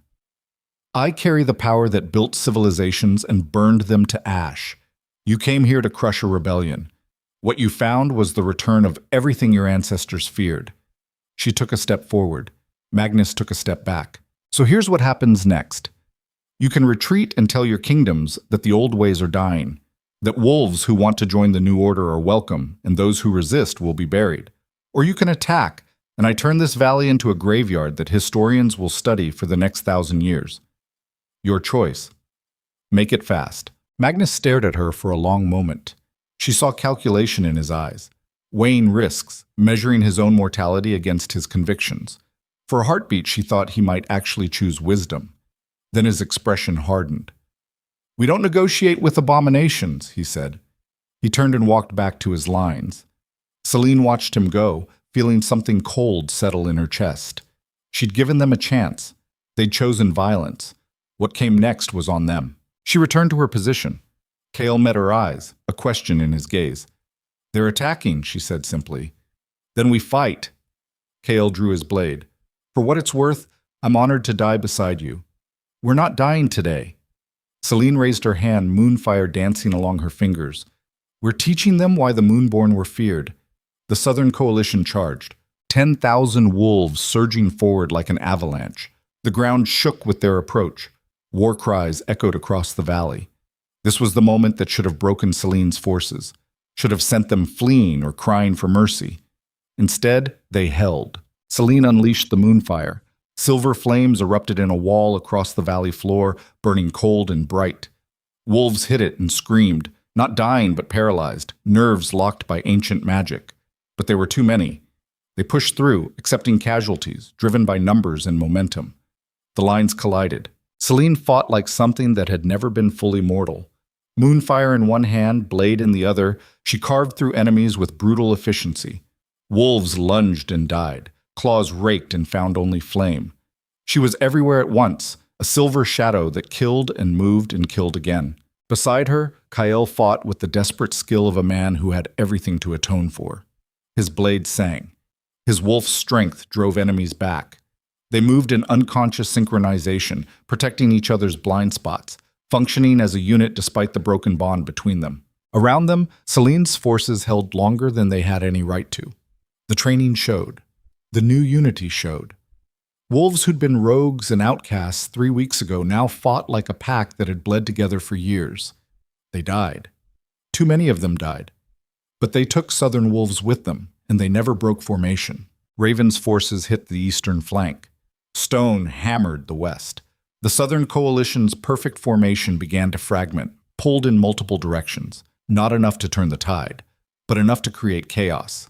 Enough to make Magnus's easy victory start looking expensive. Celine felt the moonfire burning hotter in her blood, demanding more, wanting to erupt in full devastating power and consume everything on this field, friend and enemy alike.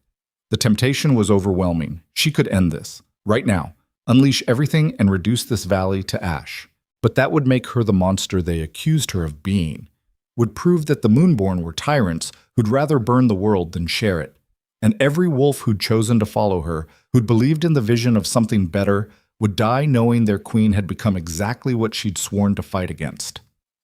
So Celine held back, used only what power she needed, maintained control even as the cost of that control was measured in her people's blood. The battle raged for hours. Celine lost track of time, lost in the rhythm of violence. Block, strike, burn, move. Block, strike, burn, move. Bodies piled around her, her own forces thinning, but still they held, still they fought. Then the horn sounded from the southern lines. 3 sharp blasts. Retreat. Magnus was pulling back his forces, reforming for another push. Celine's army didn't pursue. They couldn't. Half of them were wounded. A quarter were dead. They stood in blood-soaked grass, gasping, barely able to hold weapons. But they'd held. Against impossible odds, they'd held. Kael limped to her side, bleeding from a dozen wounds. "We can't survive another charge like that." "I know." Celine's hands shook with exhaustion. The moonfire had drained her more than she'd expected. Holding back took more effort than unleashing. "How many did we lose? 137 dead. Another 52 wounded to fight." The general's voice was hollow. "One more push and we break. Then we make sure there isn't one more push." Celine forced herself upright, despite every muscle screaming, "I'm going to end this." "How?" Raven demanded. "We've bled them, but they still outnumber us 10-1. Unless you're planning to—" "I'm challenging Magnus to single combat." Celine cut her off. "Alpha to alpha. Winner takes the field. It's the old way. He'll have to accept or look weak in front of his coalition." "That's suicide," Kael said flatly. "He's twice your size and has 50 years of combat experience. Then I die." Celine met his eyes. "But if I win, this ends without losing any more of our people. That's worth the risk." Before anyone could argue further, she walked toward the neutral ground between the armies. Behind her, her people called out, begging her to reconsider. She ignored them. This was her war, her responsibility, her choice. Magnus saw her coming and smiled. He walked out to meet her, confident and relaxed. This was what he'd wanted all along, the chance to crush the Moonborn pretender personally. They met in the center of the corpse-strewn field. "Single combat," Celine said. "You and me. Winner takes the valley, and the war ends here." Magnus laughed. "You want to die that badly? Fine. I accept. No moonfire, though. Claws and teeth only. Let's see if your royal blood means anything without your tricks." Celine hesitated. Without moonfire, she was just a wolf. Young, smaller, less experienced. Magnus would tear her apart. But if she refused now, she'd look like a coward. And her people needed her to be brave more than they needed her to be smart. "Agreed," she said, and felt the moonfire recede, the power coiling back into her blood. Just wolves. Traditional combat. They shifted simultaneously. Wolf forms erupting in ripples of bone and fur. Magnus was massive in his animal body, midnight black with scars crossing his hide like battle honors. Celine was silver white, smaller but faster. They circled each other, looking for openings. Magnus struck first. A feint to her left, then a savage lunge for her throat. Celine barely dodged, felt his teeth snap shut on empty air where her neck had been. She twisted, raked claws across his shoulder, drew first blood. But it was a shallow wound. Magnus shook it off and came at her again. This time his jaws closed on her foreleg. Pain exploded through Celine's body. She felt bone crack, tried to pull free, but Magnus's grip was iron. He shook her like prey, trying to break her neck. Celine did the only thing she could. She went for his eyes. Her free paw lashed out, claws extended, aiming for the soft tissue. Magnus jerked back on instinct, releasing her leg to protect his face. Celine hit the ground hard, legs screaming agony, but she was free. She scrambled back, limping, trying to put distance between them. Magnus stalked forward. He knew he'd won. It was just a matter of time now. Celine couldn't run on that leg, couldn't dodge effectively. She was prey, and they both knew it. "This is what happens to pretenders," Magnus growled. "This is what happens to wolves who forget their place." He lunged. Celine tried to move, but her leg buckled. Magnus's jaws closed around her throat, not biting down yet, just holding her, asserting dominance, making it clear who was stronger. In that moment, Celine realized the truth she'd been denying for weeks. Holding back wasn't strength. It was fear. Fear of becoming the monster. Fear of losing herself to power. But monsters didn't care about protecting the weak. Monsters didn't build schools and hospitals. Monsters didn't give enemies the chance to surrender.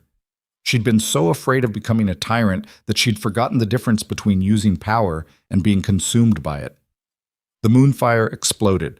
Silver flames erupted from Celine's body, cold and devastating. Magnus yelped and released her, stumbling back, fur smoking where the fire had touched him. Celine rose, leg already healing, moonfire knitting bone and flesh back together. The power roared through her, limitless and furious, demanding release. "You said no moonfire," Magnus snarled. "You gave your word." "I lied." Celine's voice was layered with ancient authority. "You came here to destroy progress, to crush wolves who dared dream of something better. Did you really think I'd fight fair?" The moonfire intensified, spreading across the battlefield in waves. Wolves on both sides backed away, terrified of being caught in its path. Celine walked toward Magnus, limping less with each step, her body repairing itself through sheer force of will and ancient magic. "You wanted to see what moonborn power could do," she said. "Let me show you." She unleashed everything. The moonfire didn't just burn, it transformed. Silver flames wrapped around Magnus, not killing, but changing, rewriting something fundamental in his blood. He screamed, a sound of agony and confusion. When the flames receded, he collapsed, gasping, his eyes no longer his own. They glowed faint silver, controlled, commanded. Around the battlefield, Celine reached for the buried moonborn heritage in every wolf present.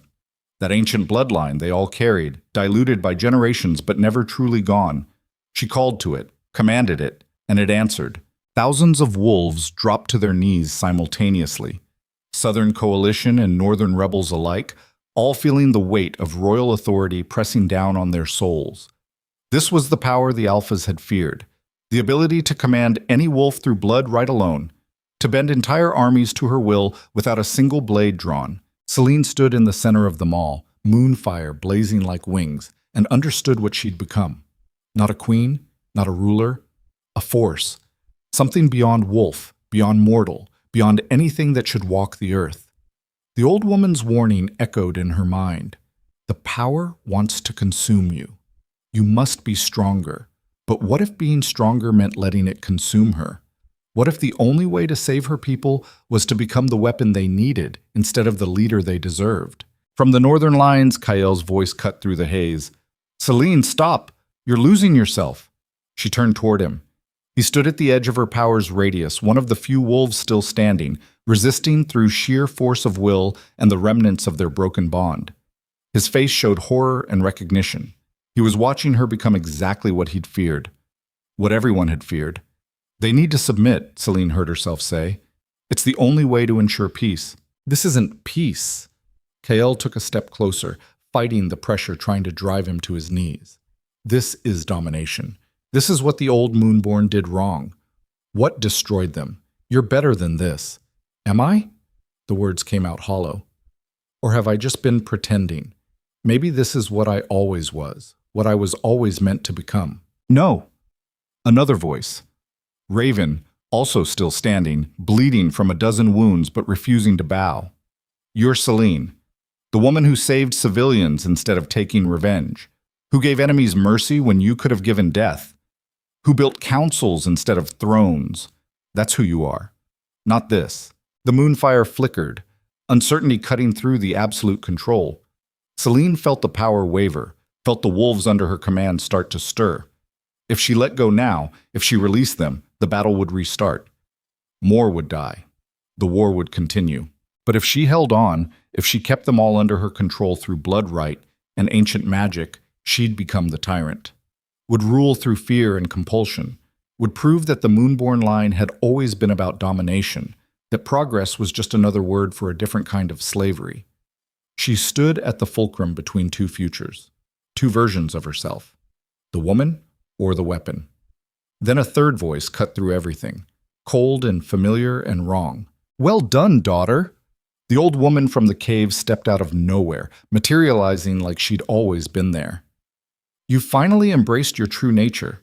Celine spun toward her. Something was different about the woman. The warmth that had existed during training, the careful teaching, was gone. In its place was hunger, ambition, the look of someone who'd finally gotten exactly what they wanted. "What did you call me?" Celine said slowly. "Daughter." The woman smiled. "Did you think it coincidence that I found you in the snow? That I just happened to be waiting in the one cave you'd reach after falling? I've been watching you since birth, Celine, waiting for the rejection that would break the seal, waiting for desperation to make you strong enough to channel the full Moonborn power. You're lying. I'm your mother's mother's mother, the last true Moonborn before you. I faked my death during the purge, hid in the Frostlands, and waited. Generations. Watching my descendants live and die without power, diluting the bloodline just enough that the alphas stopped hunting us. And then you were born. The first in 5 generations born with enough concentrated blood to potentially wake the full power. So I made sure you'd be pushed to the breaking point, made sure Kael would reject you." The words hit like physical blows. Celine's control wavered further. The moonfire flickered. "The elders," she whispered. "The forged medical tests. That was you. I have agents everywhere." The old woman's smile widened. "Morrigan has owed me favors for decades. It was simple to arrange. Break the bond, drive you into the wilderness, force the awakening. And here we are. You've finally claimed your birthright, finally become what you were meant to be. A weapon." Kael's voice was hoarse.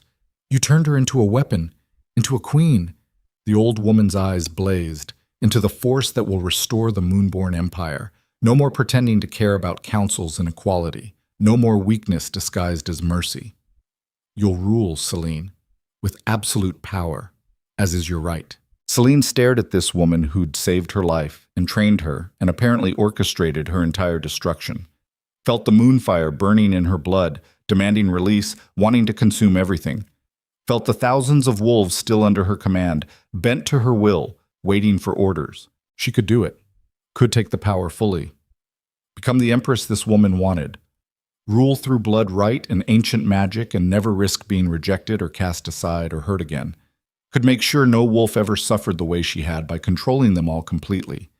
It would be easy. The power was already there. Already hers. All she had to do was stop fighting it.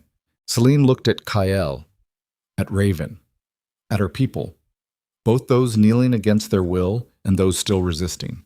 Saw the fear in their eyes. Not fear of the enemy, fear of her, of what she was becoming. Then she looked at the old woman who'd shaped her entire life from the shadows, who'd used her pain, her rejection, her desperation as tools to forge a weapon, who saw her as nothing more than a vessel for dead ambitions. Something inside Celine finally broke. Not the way the bond had broken, not painful, liberating. She'd spent 4 months trying to be strong enough for everyone, strong enough to lead, strong enough to change the world, strong enough to prove she wasn't the weak Luna they'd called her. But maybe strength wasn't about control. Maybe it was about choosing who you wanted to be, even when power offered easier paths. Celine released the moonfire. All of it. The command over the wolves, the burning power in her blood, the ancient magic that promised absolute control. She let it drain away, pulled it back into the depths where it slept, and stood on the battlefield as just herself. Just Celine. exhausted and wounded and terrified, but free. The wolves under her command gasped as the pressure released. They struggled to their feet, confused and shaken. Magnus shook his head like clearing water from his ears, the silver glow fading from his eyes. The old woman's expression went from triumph to fury in an instant. "What are you doing? Take back the power. Command them." "No." Celine's voice was quiet but absolute. "I won't be your weapon, won't be the next tyrant. If wolves are going to follow me, it'll be by choice, not compulsion. You're throwing away everything." The old woman's hands clenched. "Centuries of planning, the restoration of our line, our rightful place." "Your place," Celine corrected. "Your ambitions, your empire. I never wanted to rule the world. I just wanted to stop being crushed by it." She turned to face Magnus and the assembled Southern coalition. They stared at her like she was insane. She'd just given up absolute power, had released them when she could have commanded them to bow forever. "I'm done fighting," Celine said, her voice carried across the silent battlefield. "You came here to stop the Moonborn from rising again. Congratulations. I'm not rising, I'm not claiming empire or demanding submission. I'm just a wolf who wants to build something better than what we have. And I'm offering you the same choice I offer everyone. Join that vision willingly or walk away. But this war ends now. I won't spend another drop of my people's blood on it." Magnus shifted to human form, naked and confused and bleeding. "You're surrendering?" "I'm refusing to play your game." Celine met his eyes. "You wanted me to be the monster, wanted to prove that progress was just tyranny with a different name. I won't give you that. So either kill me now while I stand here weaponless, or accept that maybe, just maybe, change doesn't have to mean domination." The silence stretched. 10,000 wolves watching, waiting to see what happened when someone chose principle over power, when someone walked away from easy victory because the cost was their own soul. Magnus looked at his coalition, at the wolves who'd marched with him expecting easy conquest, and instead found something they didn't have words for. He looked at Celine, standing defenseless, daring him to prove her wrong. Then he did something no one expected. He knelt, not in submission, in respect, the kind one warrior gave another after an honorable fight. "I came here believing you were a threat to everything we hold sacred," he said. "But what's sacred about a system that grinds wolves into dust? What are we protecting if not our own power and privilege?" He stood slowly. "I don't know if your new order will work, but I do know the old order is breaking us. So, I'll give it a chance. One season. Prove it can work and my pack will join the alliance. Fail and we walk away. That's the best I can offer." One by one, the other Southern Alphas stepped forward, some agreeing, some still hostile but too confused to continue fighting. The coalition fractured, not into enemies but into individuals making individual choices. The war ended not with surrender or victory, but with uncertainty, with questions instead of answers. It wasn't clean, it wasn't satisfying, but it was real. Celine turned back to the old woman. "You wanted an empire. I'm building a community. If you can accept that, you're welcome to stay and help.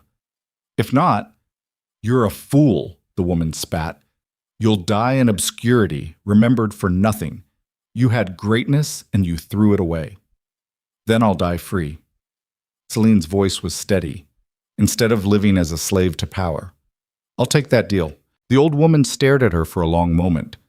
Then she turned and walked away, dissolving into shadows like she'd never been there. Celine felt the last connection to her past sever. The training, the power, the destiny that had been forced on her, all of it falling away, leaving just herself. Wounded and exhausted, but finally free to choose her own path. Kael approached slowly. The battlefield was dispersing, both sides retreating to process what had happened. Soon they'd be alone, just two wolves who'd destroyed each other and somehow ended up on the same side of something impossible. "That was the bravest thing I've ever seen," he said quietly. "Or the stupidest. Maybe both." Celine laughed, the sound edged with hysteria. "Both. Definitely both." She swayed, suddenly aware of how badly she was wounded, how completely drained. Her leg was healed, but everything else screamed. "I think I need to sit down." Kael caught her as she fell. His arms around her didn't spark the bond. That was gone forever, but they were solid and warm and real. For just a moment, she let herself lean on someone else, let herself be held without having to be strong or perfect or invincible. What happens now? Kael asked. Celine closed her eyes. The future stretched ahead, uncertain and terrifying and free of destiny's weight. They'd have to build the councils, integrate the packs, prove to Magnus and the others that change could work, fight against centuries of tradition and prejudice and wolves who'd never accept that strength could mean something other than domination. It would be hard, probably impossible. They'd likely fail. But they'd fail as themselves. Not as weapons, not as tyrants, as wolves trying to make the world slightly less terrible than they found it. Now, Celine said, we do the hard part. We prove I was right. She opened her eyes, looked up at Kael. Help me stand. He did. Together, wounded and exhausted and terrified, they walked back to their people. Behind them, the valley was soaked in blood and littered with bodies and marked by a battle that shouldn't have ended the way it did. Ahead, the future waited. Uncertain, dangerous. Theirs to shape. Celine had given up absolute power, had refused the easy path of domination, and now she'd have to live with that choice. Had to prove every single day that mercy wasn't weakness, that restraint wasn't failure, that you could tear down broken systems without becoming the next tyrant. The old woman's words echoed in her mind. You'll die in obscurity, remembered for nothing. Maybe. Probably. But she'd die as herself. And right now, bloodied and broken and free, that was enough. The real war was just beginning. Not the kind fought with claws and moonfire. The kind fought in council chambers and civilian hearts. The kind that took generations instead of hours. The kind with no clear victory, just the daily choice to keep trying. Celine looked at her people, at the wolves who'd followed her here and somehow survived, at Kael, still beside her despite everything, at the uncertain future they'd carved out of impossible odds. Then she took a breath and started walking toward whatever came next. The peace lasted exactly 12 days. Celine stood in the newly constructed council chamber, a converted warehouse that still smelled like grain and old wood, and listened to reports that made her blood run cold. 3 villages burned. 17 wolves dead, another 23 missing, all in territories that had sworn allegiance to the new order. The attacks bore no signature, no pack claimed responsibility, but the pattern was clear. Someone wanted her experiment to fail, wanted to prove that tearing down the old system only created chaos and death. Magnus sat across from her, his scarred face grim. My scouts tracked the raiders to the Blackstone Peaks, abandoned territory. No pack has claimed it in decades. Because nothing lives there, Frost said. The land is cursed, poisoned by old magic from the last Moonborn purge. Then someone's using it as a base, Raven added. Someone who knows we can't track them through dead ground. Kael leaned forward, hands flat on the table. We need to respond, show these territories we can protect them. If we don't, they'll abandon us, Celine finished. Return to the old alphas because at least traditional rule came with traditional protection. She pressed her fingers to her temples, feeling the weight of leadership like physical pressure. How many warriors can we spare for a hunting party? Maybe 50, Garrett said. But that leaves our settlements vulnerable. We're spread too thin as it is. The door to the chamber slammed open. A young scout stumbled in, breathing hard, face pale with terror. My queen, you need to see this. Celine was already moving. She followed the scout outside to where a crowd had gathered in the main square. They parted for her, silent and terrified, revealing what they'd found. A body, or what remained of one, displayed on a wooden post like a warning. The wolf had been tortured before death, skin carved with symbols Celine recognized from her training with the old woman. Ancient marks, moonborn execution signs, and pinned to the corpse's chest was a message written in blood. The false queen bleeds her people for pride. Return to the old ways or watch them all die. Celine's hands clenched. The moonfire sparked to life in her palms, an involuntary response to rage and helplessness. Around her, wolves murmured, fear spreading like disease. This was the 3rd body in 5 days. 3 wolves tortured and displayed as warnings. Someone was hunting her people, and she had no idea who. Kael appeared at her side, voice low. This is organized, professional, not random raiders. I know. Selena forced the moonfire back down, forced herself to think instead of just react. The old woman had walked away from the battlefield, But that didn't mean she'd given up. And she had centuries of contacts, agents everywhere, enough resources to wage a shadow war that would bleed Celine's coalition dry without ever showing a face to strike back against. "We need to evacuate the outer settlements," Raven said. "Pull everyone back to defendable positions." That's exactly what they want. Celine's mind raced through options, all of them terrible. Make us look weak. Prove we can't protect our own territory. If we consolidate, we lose everything we've built. If we don't, we lose people, Kyle countered. I'd rather lose territory than watch more wolves die like this. They're already dying. Frost's voice was quiet but cutting. 14 packs have sent messages asking to withdraw from the Alliance. They're terrified. And we have nothing to tell them except that we're trying our best. Our best isn't enough. The words came from Magnus, standing at the edge of the crowd. The Southern Alpha's expression was unreadable. I agreed to give this one season, but if you can't protect the wolves who trust you, what's the point? The old system was brutal, but at least it was stable. Stable through oppression, Celine shot back, through forcing wolves to accept cruelty because the alternative was worse. Is that really what you want to return to? I want to return to my people alive. Magnus met her eyes. You made promises, big promises about a better world. But right now, all I see is chaos and corpses. So either find whoever's doing this and stop them, or admit you were wrong. He turned and walked away. Half the crowd followed him. The other half stayed, but their expressions held the same question. Can you actually protect us, or are we dying for nothing? Celine stood in that square surrounded by fear and doubt and the smell of blood, and felt the weight of every choice she'd made crushing down on her shoulders. She'd refused absolute power, had chosen the hard path of building something better instead of just dominating through force, and now her people were paying for that choice with their lives. Maybe the old woman had been right. Maybe mercy was just weakness with better marketing. That night she couldn't sleep. Celine sat alone in her quarters, a small room in the same converted warehouse as the council chamber. Spartan. Functional. Nothing like the Luna suite she'd briefly occupied in Shadow Fang's palace.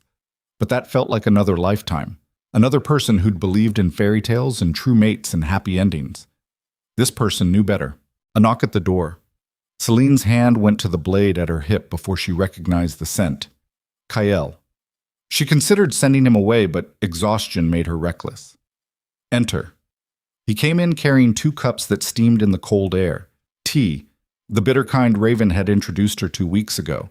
He handed her one without asking, settled into the chair across from her small desk. You should rest, he said. You've been awake for 3 days straight. I'll rest when my people stop dying. Celine sipped the tea, let the heat anchor her. When whoever's hunting us makes a mistake. What if they don't? Then we burn. She met his eyes. And everyone who trusted me burns with them.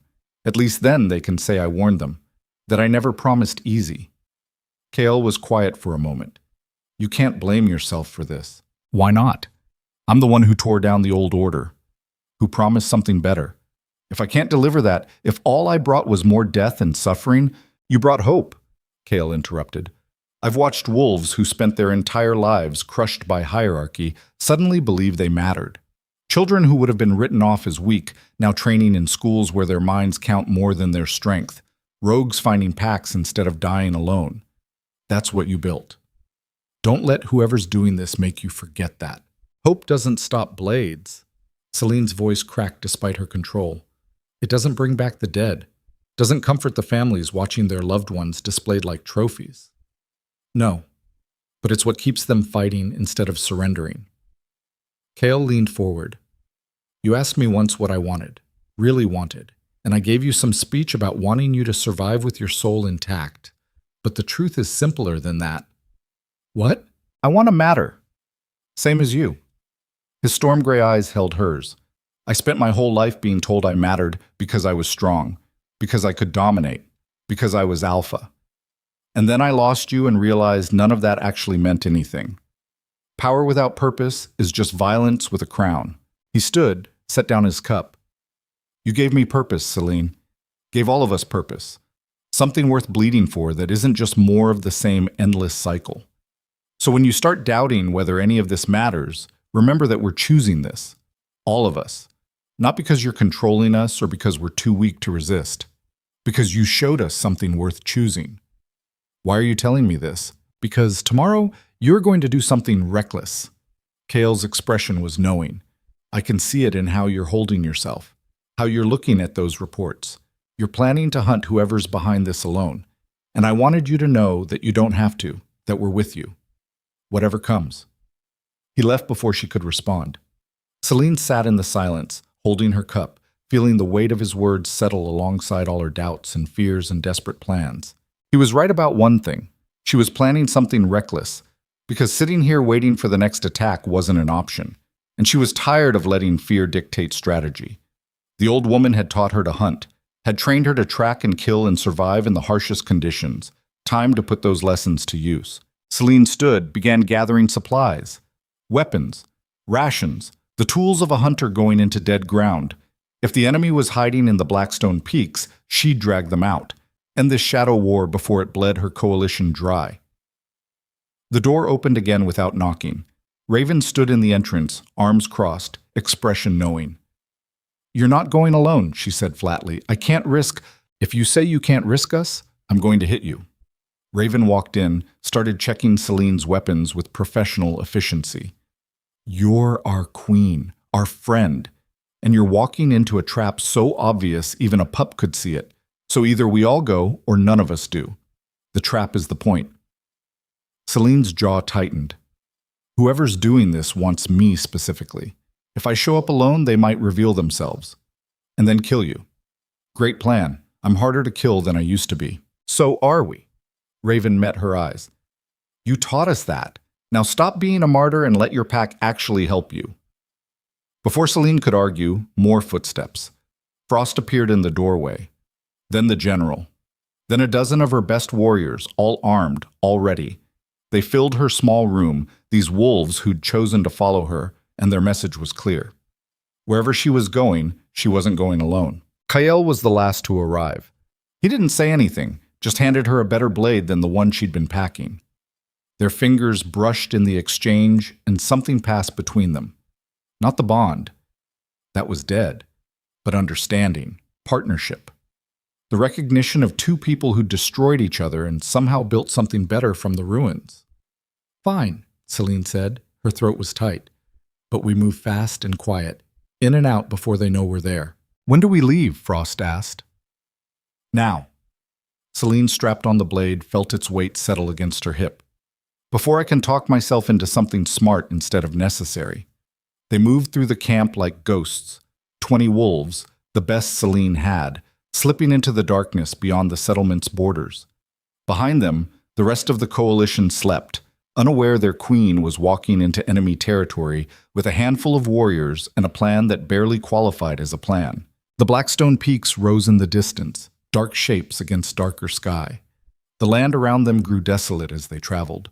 Grass gave way to bare rock, trees twisted into wrong shapes, poisoned by old magic that had soaked into the ground during the Moonborn Purge. Nothing lived here. Nothing should. But someone was. Celine could feel it.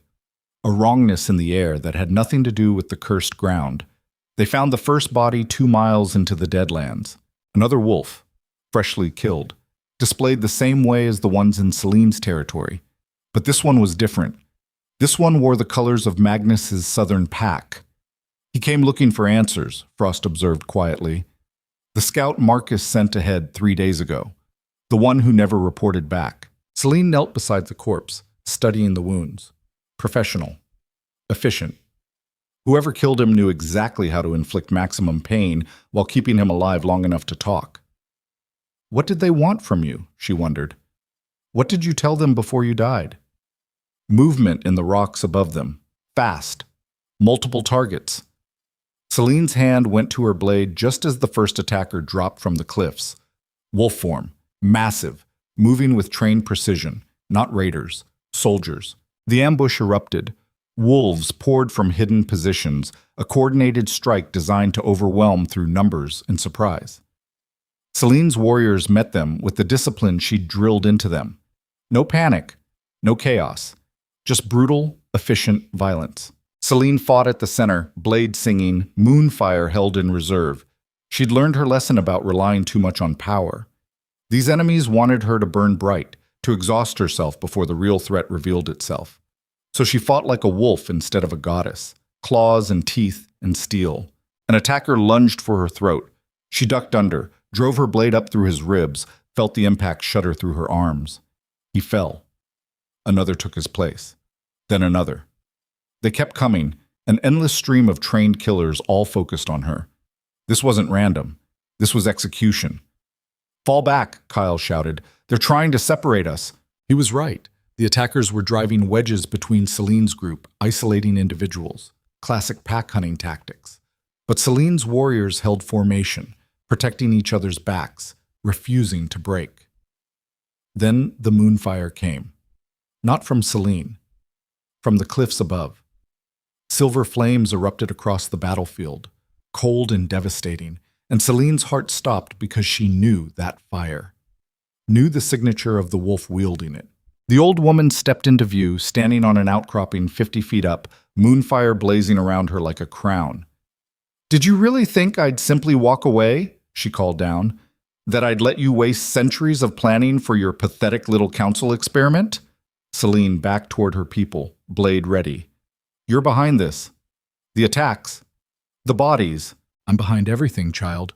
Always have been." The old woman's smile was terrible. The rejection, the awakening, even your precious new order, all of it calculated to bring you to this moment, to force you to choose between your principles and your people's survival. Around them, the attacking wolves pulled back, not retreating, surrounding. Celine counted at least 50. All trained, all loyal to the woman on the cliff. "You can't win this fight as you are now," the old woman continued. "Can't protect them with half measures and restrained power. So here's your choice. Embrace the full Moonborn legacy. Become the weapon I trained you to be. Or watch everyone you care about die while you cling to mercy that serves no one. Never." Celine's voice was steel. "I'd rather die free than live as your puppet." "Then die you shall." The old woman raised her hand. But not quickly, not cleanly. You'll watch them fall first. Starting with him. Moonfire erupted toward Kael. Celine moved on instinct, throwing herself between him and the flames. The moonfire hit her chest, cold and agonizing, designed not to kill but to paralyze. She went down hard, gasping, nerves screaming. Through the haze of pain, she saw the old woman's forces advance. Saw her warriors brace for a fight they couldn't win. Saw Kael reaching for her, shouting something she couldn't hear over the roar in her ears. This was the trap, not the ambush, not the location. This. The choice between principles and survival, between staying herself and becoming the monster that could save them. Celine had spent 4 months running from that choice, had convinced herself there was a middle path, a way to be strong without being consumed. But looking at her people surrounded by superior numbers, looking at the old woman who'd orchestrated every moment of suffering to force this exact decision, she finally understood the truth. Some choices couldn't be avoided, only delayed. The moonfire in her blood stirred, hungry, ready. It had been waiting for this, waiting for the moment she'd have no choice but to unleash everything and damn the consequences. Celine closed her eyes, felt the power rising like a tide, felt herself standing at the edge of something she couldn't come back from. Once she let the full force out, once she became the weapon, there would be no restraint, no mercy, just devastating power wielded by something that used to be a person. "Is this what you wanted?" she asked the old woman silently. "To break me so completely I'd have no choice but to become you?" But as the moonfire built to critical mass, as her body prepared to transform into something beyond mortal limits, Celine felt something else. Kael's hand finding hers despite the paralysis. Raven's presence at her back, ready to fight even against impossible odds. Her warriors forming a protective circle, choosing to stand with her instead of running. They weren't waiting for her to save them. They were choosing to fight beside her, as equals, as pack. And in that moment, Celine realized the old woman had made a fundamental miscalculation. She'd spent centuries planning for a queen who ruled alone, who wielded absolute power because she had no one to share it with. But Celine wasn't alone, hadn't been since the moment she'd stopped trying to control everything and started trusting her people to fight their own battles. The moonfire exploded outward, not as a weapon, as a signal. Silver flames erupted in a column visible for miles, burning cold and bright into the night sky. A beacon, a call to arms. Every wolf in her coalition would see it, would know their queen needed them. The old woman's expression shifted from triumph to confusion. "What are you doing?" Celine dragged herself upright, moonfire still blazing around her but controlled, directed. She met the old woman's eyes across the battlefield. "Proving you wrong," she said. "You built an empire on the idea that power had to be absolute, that one wolf had to command all others. But I built something different, something you never understood. I built a pack. The ground shook, not from magic, from thousands of feet hitting earth in synchronized rhythm. Celine's coalition was coming, every warrior, every civilian who could fight. They'd seen the signal and responded, racing toward the Blackstone Peaks with everything they had. The old woman's forces looked nervous now. 50 trained killers were terrifying. But against an army united by choice instead of compulsion? "You taught me to hunt," Celine continued. "Taught me to kill. But you forgot to teach me the most important lesson. Power means nothing if you're alone. And I'm not alone anymore." Wolves poured into the Deadlands from every direction. Celine's coalition, Magnus's southern pack, Stone's mountain wolves. Even some of the neutral territories that had been watching and waiting sent forces. Thousands of wolves converging on this cursed ground, all of them choosing to answer the call. The old woman stared at them, finally understanding what she was facing. Not one powerful wolf she could manipulate or destroy. An entire movement, an idea that had taken root too deep to burn out. "You can kill me," Celine said. "Maybe even win this battle. But you can't kill what we've built. It's bigger than me now, bigger than any one wolf. And that's something you'll never understand." The moonfire around her intensified, not with rage, but with certainty, with the absolute conviction of someone who'd found something worth dying for. "So here's my choice," Celine said. "Not the one you wanted. The one I'm making. We fight. All of us. Together. And whether we win or lose, whether I survive or fall, this experiment continues. Because it was never about me. It was about proving that wolves could be better than what you made us." She raised her blade, moonfire dancing along its edge. "And we are better. All of us. Even those who followed you out of fear or manipulation. Because at the end, everyone has a choice. Everyone can decide who they want to be." Celine looked at the 50 wolves surrounding them, saw uncertainty in some faces, recognition in others. "You're following her because you're scared," she called out, "or because you owe debts, or because she promised you power. But look around. Look at what we've built. Look at wolves who are enemies standing together by choice. Ask yourself which future you actually want." 3 of the old woman's wolves broke formation, stepped back. Then 5 more. Then a dozen. Not joining Celine's side, just refusing to fight, choosing neutrality over compulsion. The old woman's face twisted with fury. "Traitors. All of you. I gave you everything. You gave us chains," one of the deserting wolves said. "Pretty ones. But chains all the same." The old woman raised both hands, moonfire erupting in devastating waves. "If I can't have my empire, then no one gets anything. I'll burn it all, every last one of you, starting with her." The flames roared towards Celine, enough power to incinerate everything in a 100-yard radius, enough to end this entire battle in one strike. Celine didn't run, didn't dodge. She stood her ground, blade ready, moonfire blazing, and reached for her people through the connection they'd built. Not magical, not compulsion, just trust, just pack. "With me," she said. And they answered. Every wolf who could channel even a spark of moonborn heritage unleashed it simultaneously. Dozens of individual flames combining into something massive, something that met the old woman's attack head-on and matched it, not overpowering, equalizing. The collision of forces was blinding, silver fire everywhere, the ground cracking, the cursed rock of the Blackstone Peaks shattering under the pressure of ancient magic wielded by too many sources at once. When the flames cleared, both sides still stood, battered, exhausted, but standing. The old woman stared at Celine across the scorched battlefield. For the first time in centuries, genuine emotion crossed her face. Not anger, grief. "You were supposed to be mine," she whispered. "My legacy. My redemption." "I'm my own," Celine replied. And that's the only legacy that matters. The old woman's form began to dissolve, not dying, just leaving, retreating into whatever shadow she'd emerged from.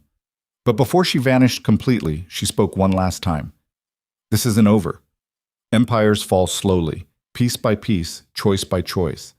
And when yours crumbles, when your precious ideals can't stand against reality, I'll be waiting. Then wait, Celine said. We'll still be here. The old woman disappeared. Her remaining forces scattered, some fleeing into the Deadlands, others surrendering. The battle was over. Not won. Not lost. Just over. Celine's legs gave out. She hit the ground hard, every muscle screaming, moonfire finally dying in her blood. Around her, her people collapsed in similar exhaustion. They'd survived. Against impossible odds, against ancient power, against destiny itself. They'd survived. Kael crawled to her side, bleeding from a dozen wounds. We did it. We're alive, Celine corrected. That's not the same as winning. It is today. He smiled, tired and real. Tomorrow we can worry about the rest. Tomorrow. The word felt heavy, full of promises and threats in equal measure. The old woman was right about one thing. Empires did fall slowly, and Celine's was still being built, still fragile, still vulnerable to all the forces that wanted to crush it. But looking at her people, these wolves who'd chosen to fight beside her instead of for her, Celine felt something she hadn't let herself feel in months. Hope. Not the naive kind she'd carried as a young Luna. The hard kind. The kind that survived rejection and betrayal and impossible battles.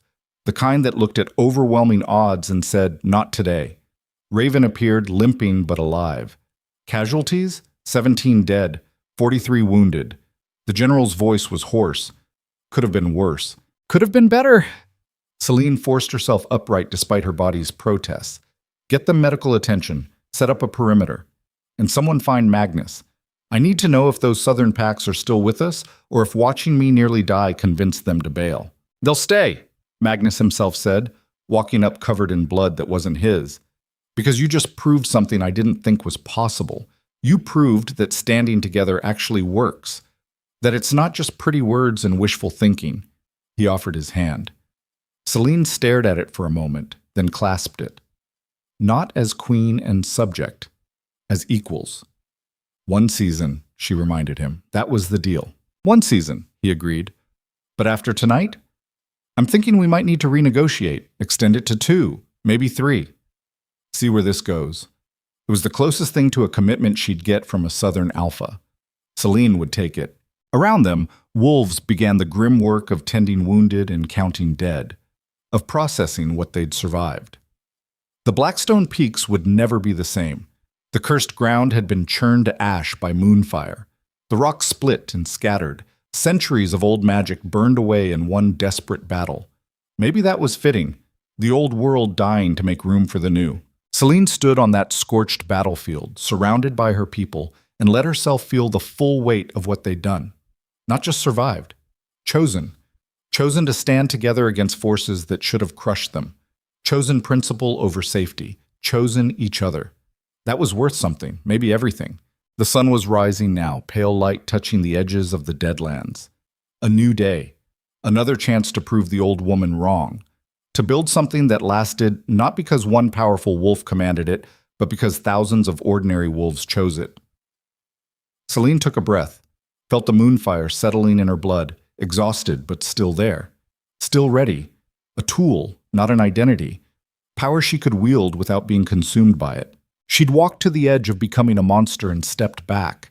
Had refused absolute power twice now. Some wolves would call that weakness. The old woman certainly did. But standing here with her people, with wolves who trusted her because she'd earned it instead of commanded it, Celine knew the truth. Restraint wasn't weakness. It was the hardest kind of strength, and she'd need every bit of it for what came next. Because the battle was over. The war had just begun. Kael touched her shoulder. We should head back, get you medical attention. In a minute. Celine's eyes swept the battlefield one last time. Memorizing, processing, learning. I need to remember this. Remember what? What we're capable of when we stand together. What we can survive. She turned to face him. Because this won't be the last time someone tries to destroy what we've built. There will be more battles, more impossible choices, more moments where giving up looks easier than holding on. And I need to remember we've already survived the worst. Everything else is just details. She started walking toward her people, toward the future they were building together, step by painful step. Kyle fell in beside her, neither leading nor following, just walking together. Behind them, the Blackstone peaks smoldered, cursed ground finally cleansed by fire that burned cold and bright. Ahead, the coalition waited, fragile and imperfect and real. Celine's empire of choice. And she would defend it with everything she had, not because she had to, because she chose to. The difference was everything. The reconstruction took 3 months. Celine stood on the ridge where she'd first watched the Southern Coalition arrive, looking down at what her people had built from the ashes. The valley was transformed, not back to what it was, into something new. Council chambers constructed from salvaged stone, training grounds where wolves of all ranks sparred together, schools where pups learned to read alongside combat techniques, medical centers staffed by healers from a dozen different packs. It wasn't perfect. Nothing built by mortal hands ever was, but it was real. And it was theirs. The cost had been devastating. 143 wolves dead in the battle at Blackstone Peaks, another 62 succumbing to wounds in the weeks after, 205 lives spent purchasing the right to try something different. Celine knew every name, had attended every memorial, had looked families in the eyes and told them their loved ones hadn't died for nothing. Some believed her. Others just stared with the hollow expressions of people who'd lost everything and couldn't find meaning in the wreckage. She understood that. Had worn that expression herself once, standing in the snow after Kael rejected her, trying to find a reason to keep breathing. The difference was she'd found that reason, had clawed it out of frozen ground and moonfire, and the absolute refusal to let cruelty be the final word. But not everyone could do that. Not everyone should have to. Footsteps behind her. Celine didn't turn. She recognized the gait, the careful approach of someone who'd learned not to startle a wolf with too much power and too little sleep. "You've been standing here for 2 hours," Raven said. "The council meeting starts soon." "I know." Celine's eyes tracked the movement in the valley below.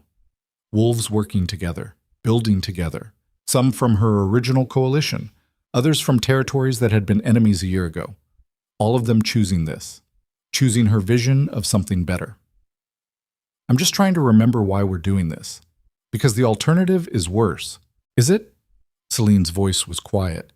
205 dead, countless wounded, families destroyed, territory scarred. And for what?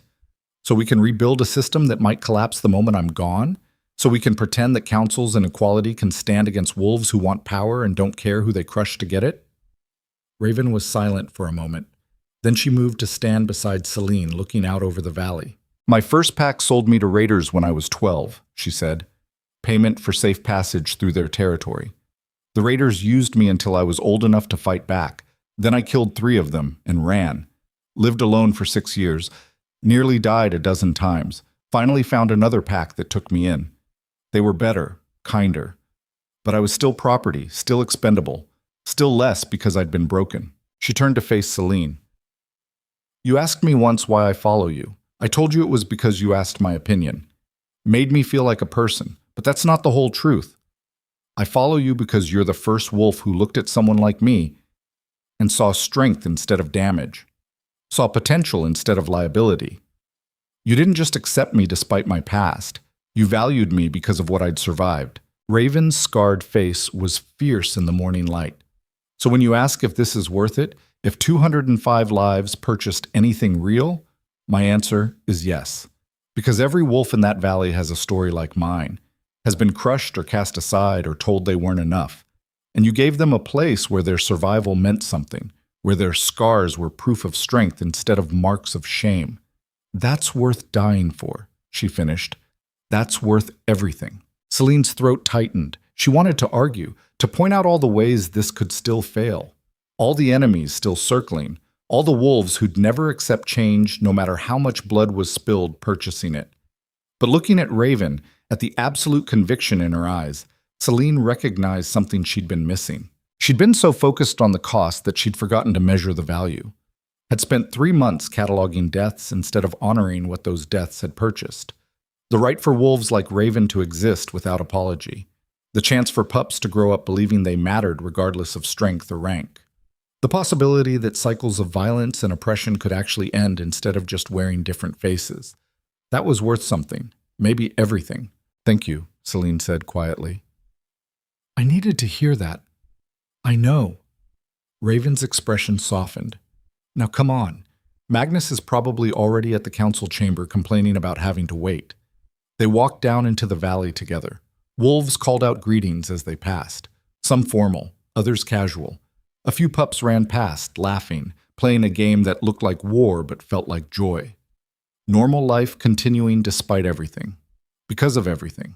The council chamber was packed when they arrived. Representatives from 47 different packs, all squeezed into a space meant for 30. Magnus sat near the front, looking irritated but present. Stone from the mountain pack had claimed a corner, surrounded by her most trusted advisors. And there, near the center, sat Kael. He looked better than he had 3 months ago. The wounds from Blackstone had healed. The exhaustion had faded. But something in his eyes remained haunted. Celine recognized that look, saw it in her own reflection every morning. The look of someone who'd seen what they could become and barely stepped back from the edge. Their eyes met across the crowded room. A year ago, that look would have sparked the bond, would have sent warmth flooding through her chest. Now it just created a different kind of connection. Understanding between two people who'd destroyed each other and somehow ended up on the same side of something impossible. Kael nodded once. Celine returned it. Then she moved to the front of the chamber where a simple chair waited. Not a throne, just a seat like any other. The symbolism was deliberate. The room quieted as she settled into place. 47 packs worth of eyes locked onto her, waiting. Some with hope, others with skepticism. All of them looking to her for direction. The weight of it should have been crushing. Instead, Celine felt something close to peace. She wasn't carrying this alone anymore. Wasn't trying to force a vision through sheer power and will. These wolves had chosen to be here. Had chosen to try. That made all the difference. "We've called this council to address 3 issues," she began. First, the Southern Territories have formally requested full integration into the coalition. Second, we've received word that Eastern packs are watching our progress and considering similar restructuring. Third, there are rumors of Old Guard alphas organizing resistance. We need to decide how to handle each. The debate that followed was fierce. Voices raised. Arguments made and countered. Magnus wanted aggressive expansion, bringing in territories before they could be turned against the coalition. Stone advocated caution, worried about growing too fast and losing cohesion. Others fell somewhere between. Celine listened more than she spoke. Let the council find its own rhythm. Her role wasn't to command, it was to guide, to ask questions that force deeper thinking, to challenge assumptions without imposing answers. This was the hard part. Not the dramatic battles or moonfire displays. This grinding daily work of building consensus, of finding compromise between competing interests, of making decisions that would disappoint some wolves while satisfying others, of accepting that progress was measured in inches instead of miles. It was exhausting, frustrating, nothing like the clean simplicity of combat. It was also everything she'd been fighting for. After 4 hours, they reached consensus. The Southern Territories would be welcomed with a probationary period. Envoys would be sent east to share information without demanding commitment. And the Old Guard resistance would be monitored but not preemptively attacked. Give them rope to either hang themselves or climb to understanding. Not perfect solutions, but workable ones, built through cooperation instead of domination. As the council dispersed, Kael approached. "Can we talk? Privately?" Celine considered refusing, considered a dozen excuses to avoid whatever conversation he wanted. But she'd spent too long running from difficult things. Time to face them. My quarters, 1 hour. She used that hour to walk the valley, to check on the medical center where wounded wolves still recovered, to visit the memorial stone where 205 names were carved in granite, to remind herself what all this was for. When she returned to her quarters, Kael was already waiting. He'd brought food, simple bread and cheese, knowing she'd probably skipped meals again. The gesture was thoughtful, familiar in a way that hurt. Celine took the offered food without comment. They ate in silence for a few minutes, both aware they were delaying whatever needed to be said. Finally, Kael spoke. I'm stepping down from the council. Celine's head snapped up. What? Why? Because I'm a liability. Kael's expression was calm, but his hands were tense. Every time I speak, half the room hears Alpha King instead of council member. My presence undermines what you're trying to build. A system where rank doesn't determine worth. You've earned your place. The council voted to keep you. They voted out of gratitude, because I stood with you at Blackstone. But gratitude isn't the same as trust, and this system needs trust to function, so you're running away. I'm recognizing reality. Kael met her eyes. I spent my whole life being groomed to rule, to command, to expect obedience. I can suppress those instincts, but I can't erase them. And every time I open my mouth in council, those old patterns influence how people respond to me. That's not fair to them or to the system we're trying to create.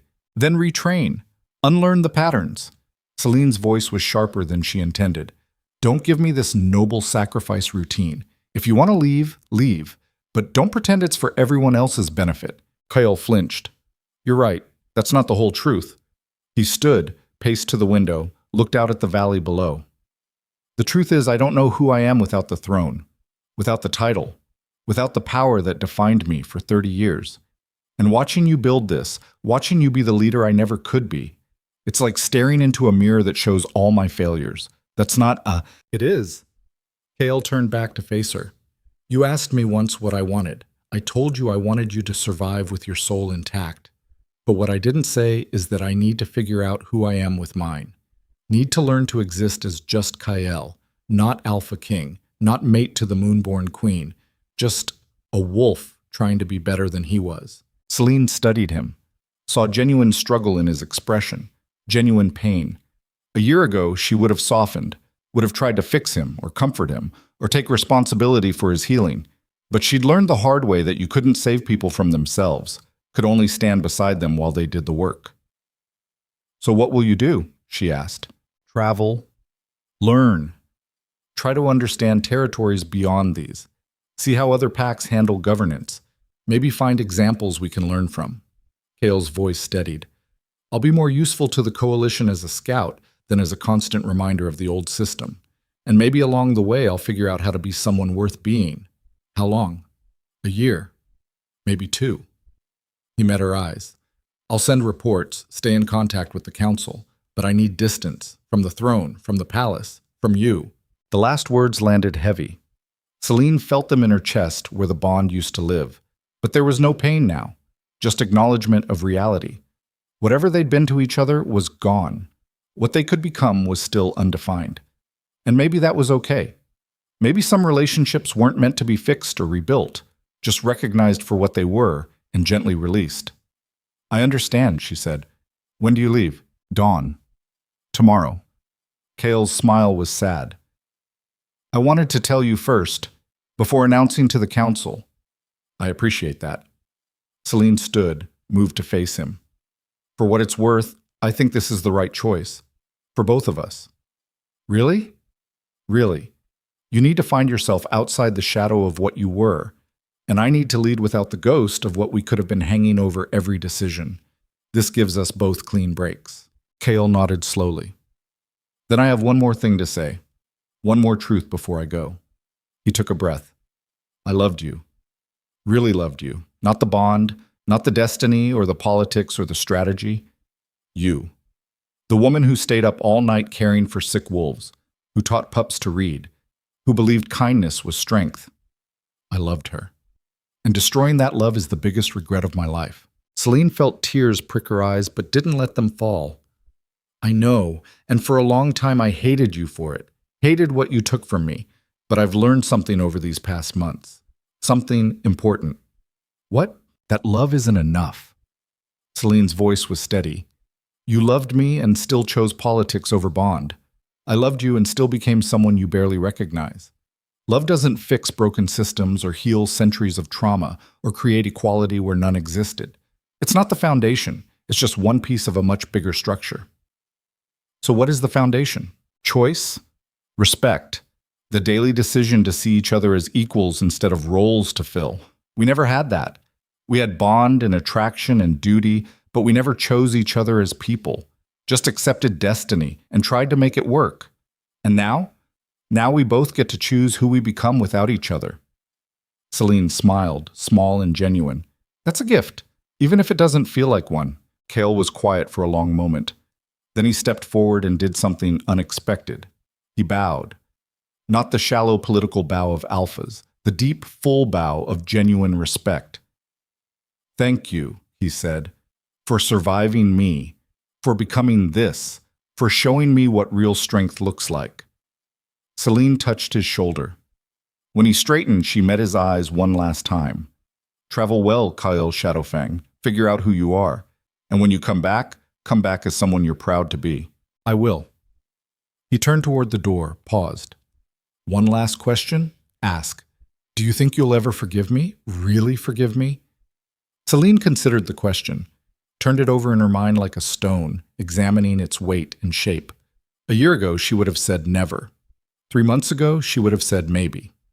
Now, standing here watching him prepare to walk away, she found a different answer. I already have, she said quietly. Not because you earned it or because enough time passed, but because holding on to that anger was destroying me. Forgiveness isn't for you, Kale. It's for me. It's choosing to stop letting the worst moment of my life define every moment after. She met his eyes. So yes, I forgive you, and more than that, I release you. From guilt, from obligation, from whatever debt you think you owe. Go. Build yourself into someone new, and if our paths cross again, let it be as equals who chose to reconnect, not as broken mates bound by shared trauma. Kale's eyes were bright with unshed tears. Thank you. For that. For everything. He left. The door closed behind him with a soft click. Celine stood alone in her quarters, feeling the ghost of the bond settle into memory. It didn't hurt anymore. Didn't ache. Just existed as part of her history, something that had happened, something she'd survived. She walked to the window. Below, the valley was settling into evening. Fires lit in hearths, families gathering for meals. The mundane miracle of ordinary life continuing despite everything that had tried to destroy it. Tomorrow, Cale would leave on his journey. The council would continue its work. New challenges would emerge because they always did. The old guard would make their move eventually. Other territories would test the coalition's strength. The work of building something better would grind forward in endless small battles that never made songs or legends. And Celine would face all of it. Not as someone trying to prove she was worthy. Not as someone running from who she'd been, but as someone who'd walked through fire and chosen herself on the other side. The moonfire stirred in her blood. Still there. Still powerful. But quiet now. A tool she could wield without being consumed by it. Power she'd earned through suffering and chose to restrain through wisdom. That was the real victory. Not the battles won or the empire built. The choice to remain herself despite every pressure to become something else. To hold on to mercy when cruelty was easier. To build when destruction was simpler. To forgive when hatred felt righteous. A knock at the door pulled her from reflection. Come in. Raven entered, followed by Frost and the general. All three wore expressions that meant business. We have a situation, Raven said. Scouts report movement from the old guard. They're consolidating forces about 100 miles south. Looks like they're preparing for something big. How big? 3,000 wolves, maybe more. The general's voice was grim. All traditionalists, all loyal to the old Alpha system, and they're calling themselves the Restoration Army. The name says it all. Celine absorbed the information, processed the threat. 3,000 wolves meant another war. More death, more territory scarred, more families destroyed. The cycle beginning again because some wolves would rather burn the world than see it change. She could feel the moonfire ready to rise, could imagine the battle already, the strategy needed, the sacrifices required, could see herself walking back onto the field at Blackstone and making the same choice. Stand and fight. Bleed for every inch. Prove through violence that the new order could survive. But standing there, looking at her commanders, Celine felt something shift, a different kind of strength rising. Not the kind that came from moonfire or ancient bloodlines, the kind that came from knowing when to fight and when to find another path. Send envoys, she said, to the Restoration Army leadership. Tell them we want to talk. Talk? Frost looked incredulous. They're called the Restoration Army. They want to destroy everything we've built. Then let them say it to our faces. Let them explain why. Let them make their case in front of witnesses from neutral territories. Celine's voice was steady. We've proven we can win battles. Now we need to prove we can win without them. And if they refuse to talk, the general asked, if they attack anyway, then we defend ourselves. But we try diplomacy first, because the moment we stop trying, the moment we default to violence as our first answer, we become what they accuse us of being, just another power structure that maintains itself through force. Raven studied her. This is risky. If they see attempts at peace as weakness, they might. Celine met her eyes, or they might see it as strength, as confidence that our ideas can stand on their own without constant enforcement through violence. Either way, we try, because that's what separates us from the old system. We actually mean it when we say every wolf matters, even the ones trying to destroy us. The room was silent. Then slowly, Frost nodded. I'll draft the envoy message. Make it formal. Make it clear we're serious. I'll select the envoy team, the general added. Wolves who can defend themselves if it goes wrong, but who'll prioritize diplomacy. And I'll make sure our defenses are ready, Raven said, just in case talking doesn't work. They dispersed to their tasks. Celine remained at the window, watching night settle over the valley. Tomorrow would bring new challenges. The Restoration Army, Kael's departure, the endless grind of building consensus and maintaining peace, the daily choice to be better than the forces trying to drag them back. It was exhausting just thinking about it. It was also exactly what she'd fought for. The right to face problems through choice instead of compulsion, through dialogue instead of domination, through the messy, frustrating, imperfect process of actually treating wolves like people instead of assets to be managed. Celine closed her eyes and let herself feel the full weight of what she'd become. Not the weapon the old woman wanted, not the perfect queen from fairy tales, not the broken Luna who'd been rejected and cast aside. Just Celine, scarred and powerful and flawed and trying. Building something that might outlast her, might even succeed, but would definitely mean something whether it did or not. Because at the end, meaning wasn't measured in victories or territory or power accumulated. It was measured in choices made. In moments when cruelty was easy and mercy was hard and you chose mercy anyway. In times when violence would solve problems and you tried talking first. In the daily decision to see wolves as individuals deserving of respect instead of obstacles to overcome. That was the empire she was building. Not one that would be remembered in songs or legends, one that would live in the small moments. The pup who grew up believing their worth wasn't determined by strength. The wolf who'd been cast aside and found acceptance. The enemy who was offered understanding instead of execution. Those were the victories that mattered, the ones that actually changed things. The moonfire in Celine's blood settled into quietude, ready when needed. Silent until then. Power held in reserve because true strength wasn't about constant display. It was about restraint, about knowing when to burn and when to build, when to fight and when to forgive. She'd learned those lessons in blood and ice and moonfire, had earned them through rejection and rebirth and the absolute refusal to become the monster that would have been easier. And now she'd teach them, not through force or compulsion, through example, through the daily choice to be better, even when worse was simpler. The door opened one final time. Celine turned, expecting another crisis or problem or challenge that needed solving. Instead, she found Magnus standing in the entrance, looking uncomfortable in a way that would have been funny if it wasn't so genuine. I came to say something, he said without preamble. Something I should have said 3 months ago. Celine waited. Let him find the words. I was wrong about you, Magnus continued. Thought you were just another ambitious wolf playing at revolution. Thought the moment things got hard, you'd abandon principles for power. But watching you these past months, watching you choose diplomacy over domination even when violence would be easier, I was wrong.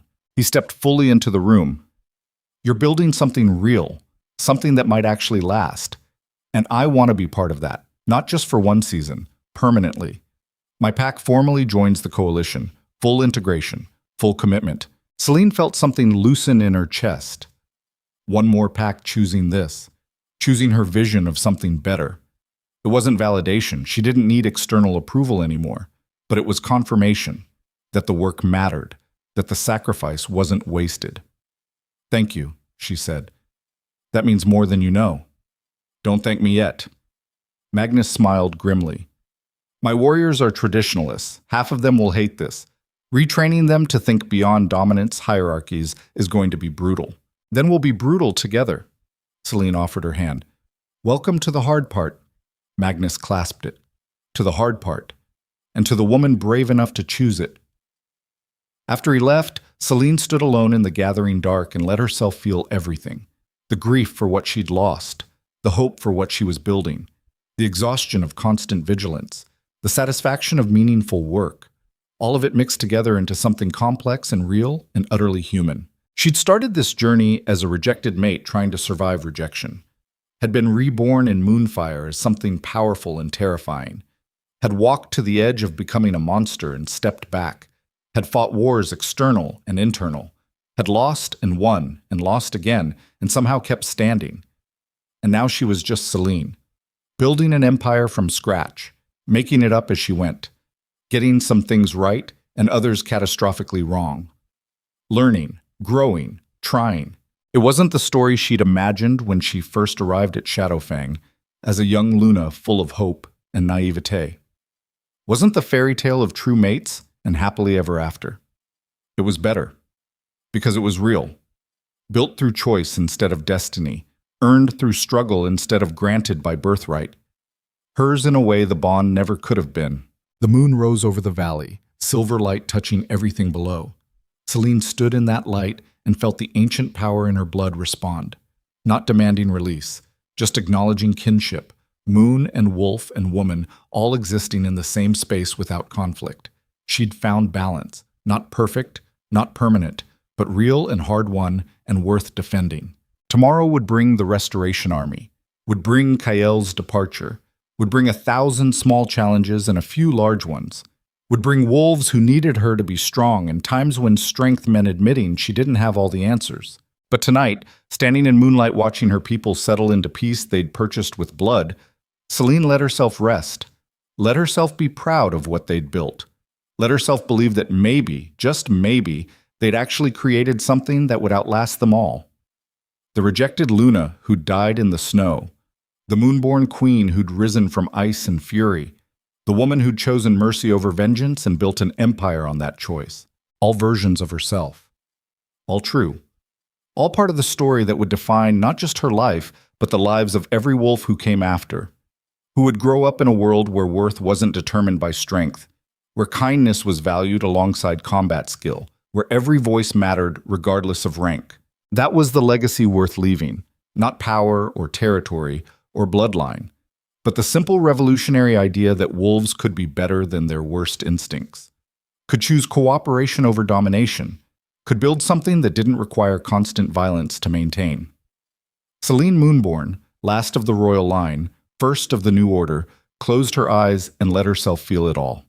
The weight and the hope and the absolute terrifying freedom of building a future undefined by past patterns.